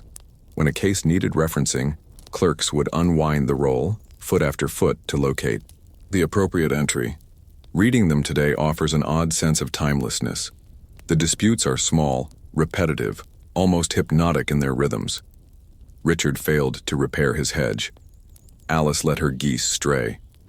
Robert brewed ale without a license. Over and over, these tiny dramas accumulated, forming the pulse of rural life.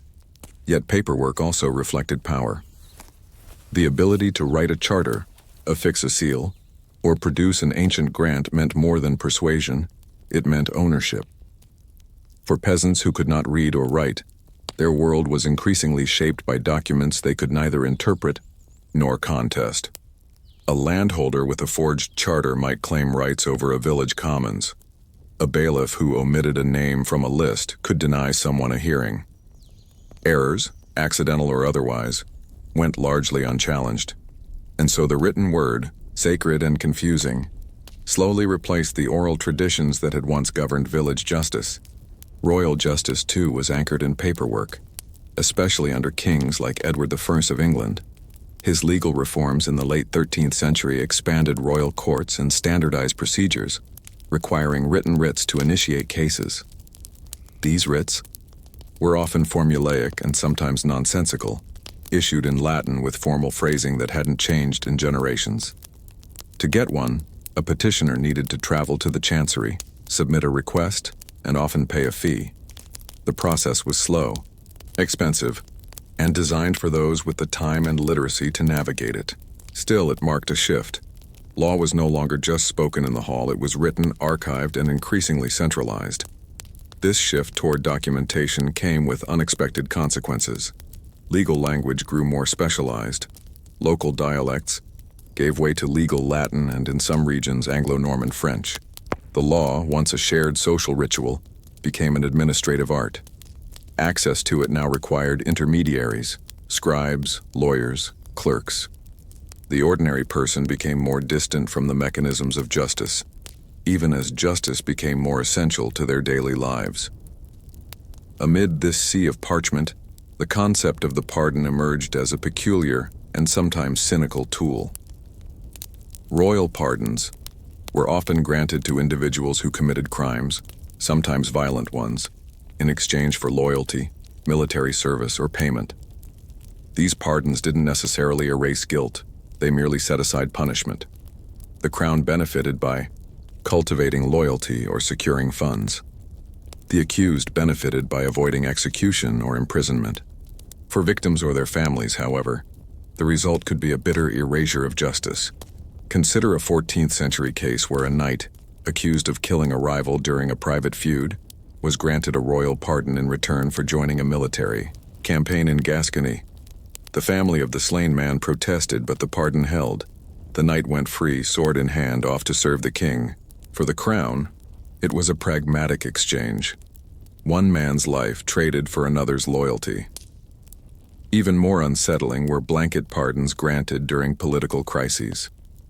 After rebellions, kings often issued general amnesties to avoid further unrest.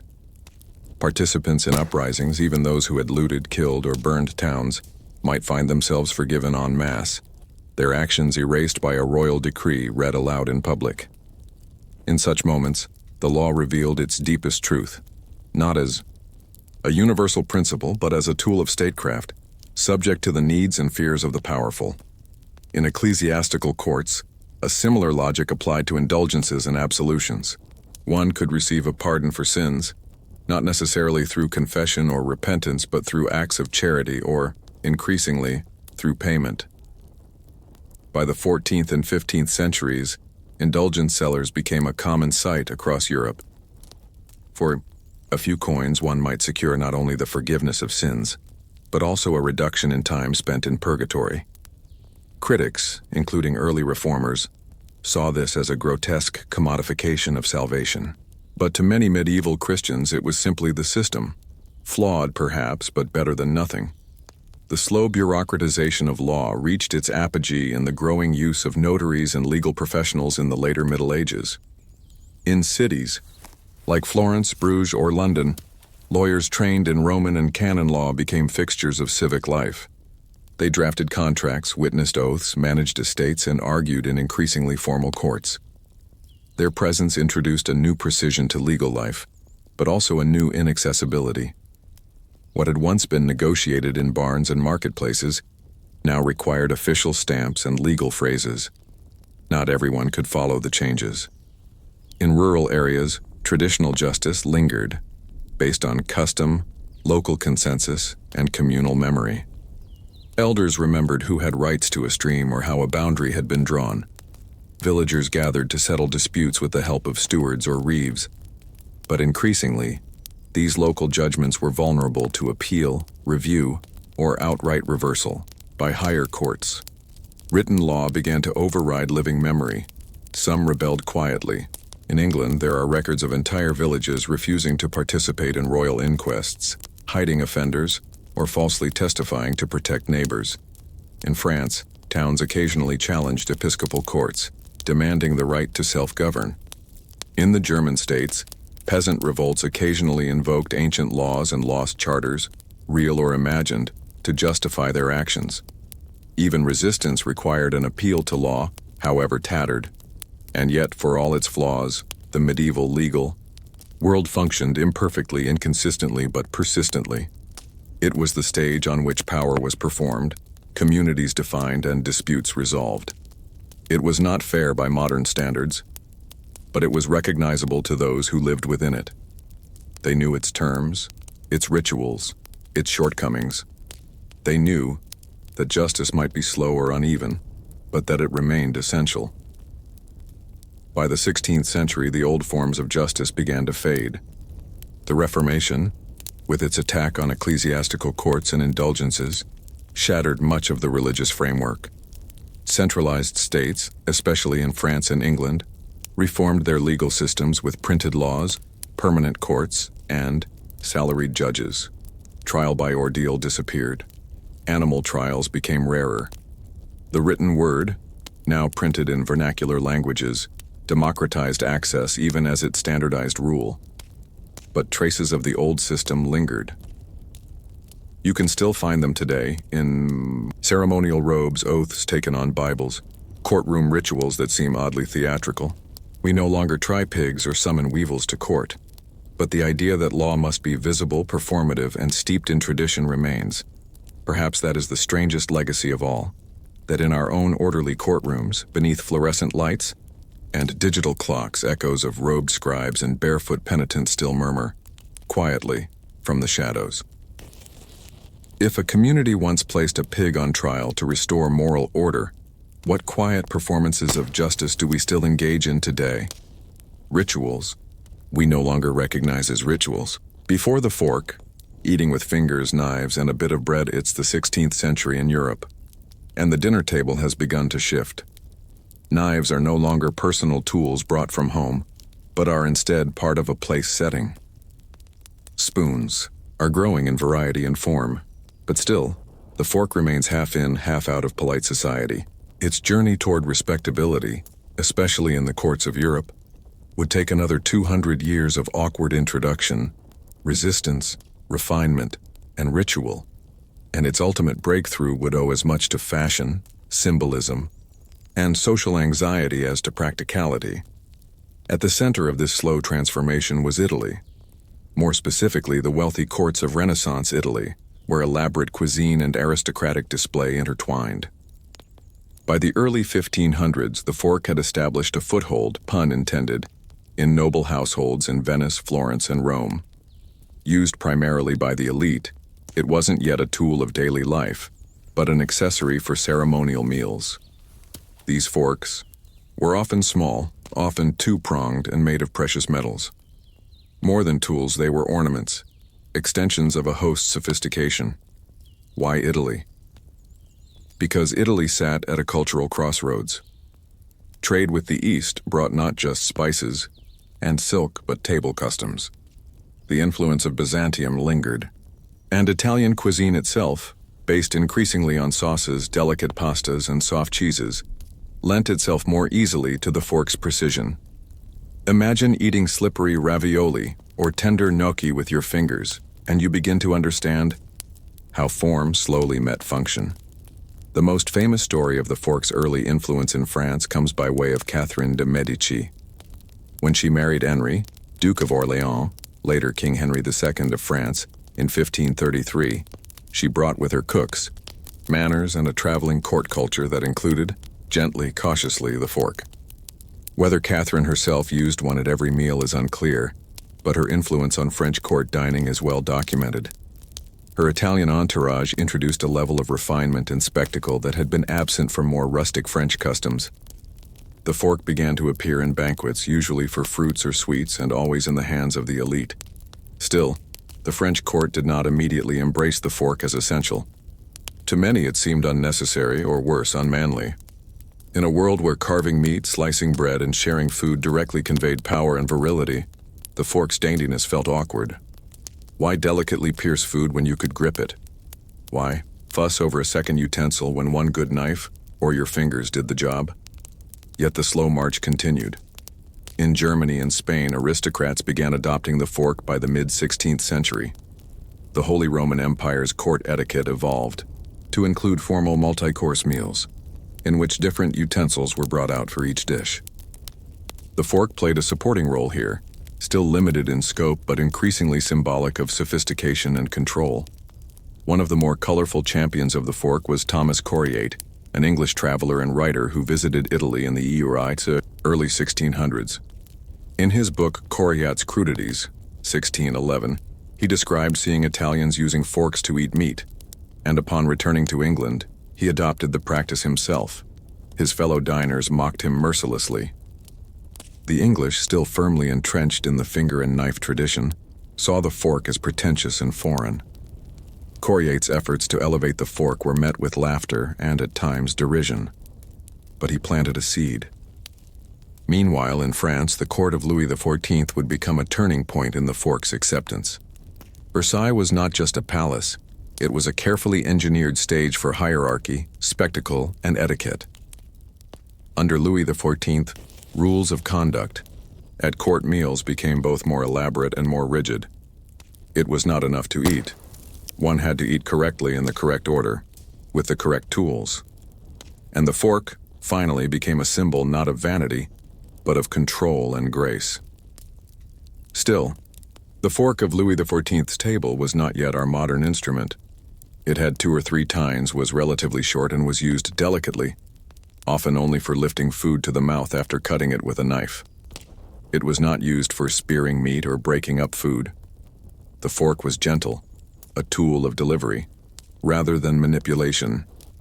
Only gradually did its design evolve to allow for both stabbing and scooping as needed. Etiquette manuals began to reflect the fork's rising status.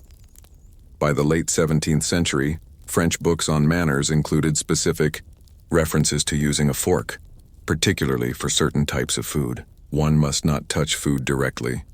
One must not place one's knife into one's mouth. And increasingly, one must learn to use the fork with elegance. Curiously, resistance to the fork lingered longer in England. Even into the 1700s, many English gentlemen preferred the simplicity of the knife and hand. Forks were used, certainly, but not yet universally. When forks did appear, They were often made of pewter or iron, not the elegant silver seen on the continent. English suspicion of continental habits coupled with a cultural emphasis on hearty, straightforward food slowed adoption. But as dining became more formalized across Europe, through printed etiquette books, increased travel, and the codification of table settings, the fork gained ground. Middle-class families began to emulate the habits of the nobility.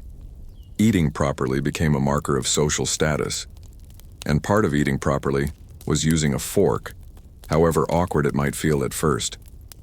The evolution of the fork itself also played a role.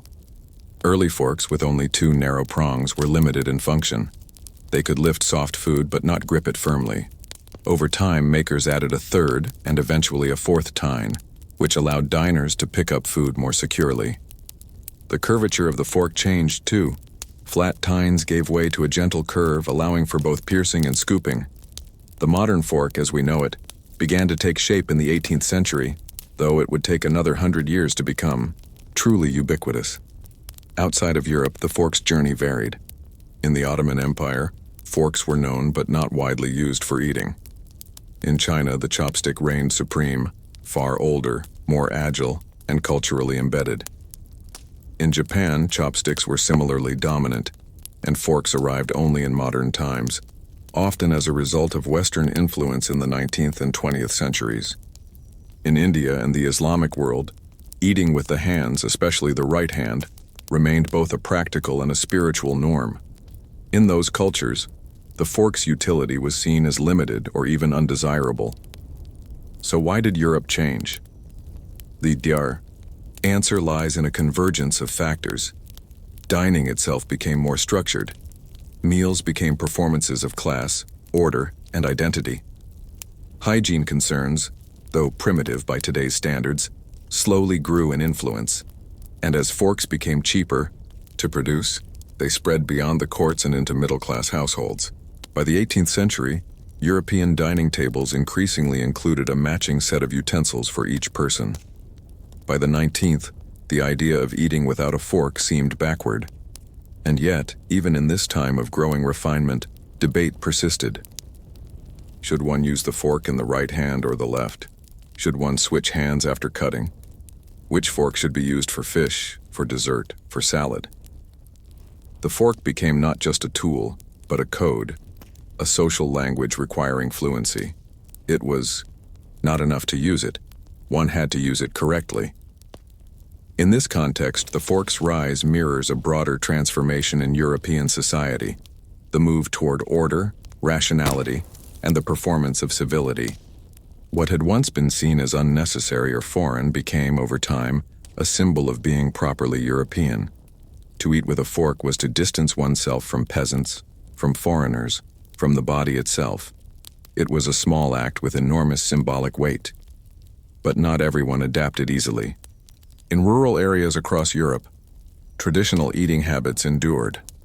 In some villages, bread was still used as a scoop. In others, communal bowls were shared long after the upper classes had adopted individual plates and forks. The transition was uneven, slow, and often resented, but it moved forward, one bite at a time. By the dawn of the 19th century, the fork had become normal, though not yet universal. In some places, children still ate with fingers, and servants were not expected to master all the rules of proper dining. But the trend was clear. The fork had arrived not in a flash, but in a centuries-long shuffle. And so we return to the question, why did a society so tied to tradition ultimately accept this awkward little tool? What made the fork more than a curiosity, turning it instead into the emblem of civilized dining? By the beginning of the 19th century, the fork had made its slow, awkward crawl from exotic curiosity to accepted utensil in most of Europe. It no longer prompted scandal at the dinner table, nor did it require justification. In noble households, the fork was expected. In middle-class homes, it was aspirational. Even in rural villages, forks had begun to make their modest appearance at weddings, religious holidays, or when company came. But it was the 19th century's peculiar blend of industrialization, etiquette formalism, and the rise of consumer society that finally cemented the fork's place, not just as a utensil, but as a symbol of modernity. What drove this shift more than anything else was standardization. With the Industrial Revolution came the ability to mass-produce goods, including cutlery, at scale and at lower cost.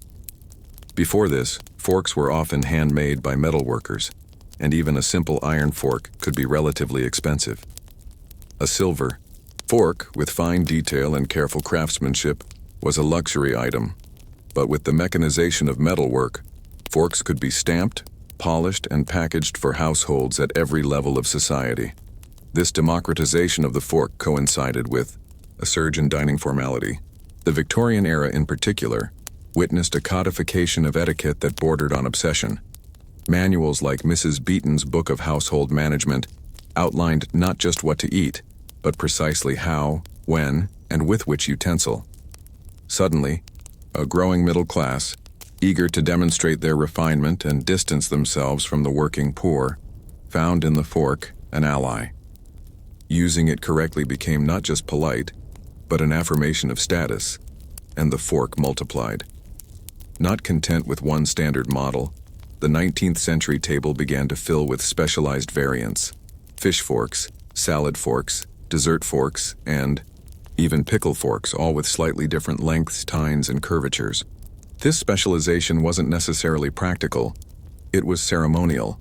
By learning to navigate the sea of silverware, a host could signal sophistication, a guest could show their breeding, and a child, learning to use the right fork for each course, could demonstrate their family's upward mobility. But let us pause and consider what this actually meant for the average person. Imagine for a moment a modest household in Birmingham or Lyon, a simple family dinner, perhaps boiled potatoes, a slice of cold meat, and some stewed carrots. 20 years earlier, this might have been eaten with a spoon and fingers. Now, a fork, perhaps one purchased from a catalog or acquired as a wedding gift, sat beside the plate. It might not be used for every bite, it might still feel odd, but it was there, and that mattered. Even in America, the fork story was a slow one. Early colonial records suggest that most households relied heavily on knives and spoons well into the 18th century. Forks were rare and often imported. In fact, the fork did not become truly common in the United States until the mid-1800s. Part of the delay was cultural. Americans prided themselves on practicality and saw the fork as a symbol of European fussiness. But as industrialization swept across the states, and as etiquette books became popular among an aspiring middle class, the fork's fortunes rose. One of the more curious developments in 19th century America was the fork debate surrounding hand switching. In traditional European style, the knife was held in the right hand, the fork in the left. Food was cut and then brought to the mouth with the left hand. In the American style, the fork was switched to the right hand after cutting, a process that seemed redundant to Europeans. This difference became a talking point in etiquette books, travel writing, and social commentary. Yet both methods endured, shaped more by custom than necessity. Another factor in the fork's final victory was education. As public schooling spread, children began to learn not just reading and arithmetic, but also hygiene and manners. School books sometimes included diagrams of proper table settings. Girls especially were taught how to host a meal and how to eat with grace. Boys were expected to learn proper conduct at dinner, particularly if they aspired to white-collar professions. The fork was no longer exotic, it was institutional. Still, regional differences persisted. In Scandinavia, for example, wooden forks were used for some foods well into the 20th century, particularly in rural fishing communities. In parts of Eastern Europe, bread and spoons still dominated the dinner table. And in many Jewish households, forks were not used on the Sabbath, in keeping with traditions of simplicity and separation. But these exceptions were increasingly framed as cultural choices rather than indicators of backwardness. Meanwhile, the design of the fork continued to evolve. The tines became thinner and slightly curved, making them more effective for spearing and lifting food. Handles shifted from bone or wood to nickel, stainless steel, and plastic. The four-tine model became the standard, though some regional variants persisted. In many ways, the fork was perfected not by inventors but by iteration, tiny cumulative improvements over centuries. By the early 20th century, it was no longer unusual to find entire drawers filled with forks, spoons, and knives, organized, polished, and brought out for every meal. Hostesses prided themselves on silverware sets. Wedding registries often included cutlery as a central gift item. Department stores displayed dozens of patterns, from the ornate to the austere. Even the lower classes, thanks to mass production and catalog sales, could afford a matching set. And yet the fork never quite lost its oddness. In children's books, in comedy routines, in dinner table conversations, the fork sometimes felt overcomplicated. Why so many tines? Why so many kinds? Was this really necessary? Even in modern times, the fork continues to evolve in miniature. Airline cutlery, camping forks, disposable plastic forks designed to mimic the feel of metal. Even sporks, the fusion of spoon and fork, made their appearance, offering a compromise between elegance and efficiency. But these variants only underscore how far the fork has come from its roots. Once a curiosity in Byzantium, now a near universal presence. Today, the fork's global reach is complete. In Japanese lunchboxes, stainless steel forks nestle beside rice and fish. In Indian cafeterias, forks sit alongside rotis and curries. In Ethiopia, even where injera remains the traditional scoop, forks appear at more formal meals. The fork doesn't replace every cultural practice, but it lives alongside them, like a quiet, unassuming diplomat. And yet, as we reflect on this long, slow journey, across empires, through class structures, past ridicule and resistance, one question lingers. Was the fork's triumph inevitable or merely accidental? Did we adopt it because it was the best tool for the job, or because it came to symbolize something more? Control, order, cleanliness, status? Could history have taken another path, one where we still ate with our fingers, or with chopsticks, or with some other tool entirely? In the end, the fork is more than a utensil. It's a story of how humans shape their world, not just through necessity, but through ritual, symbolism, and the quiet, persistent force of habit.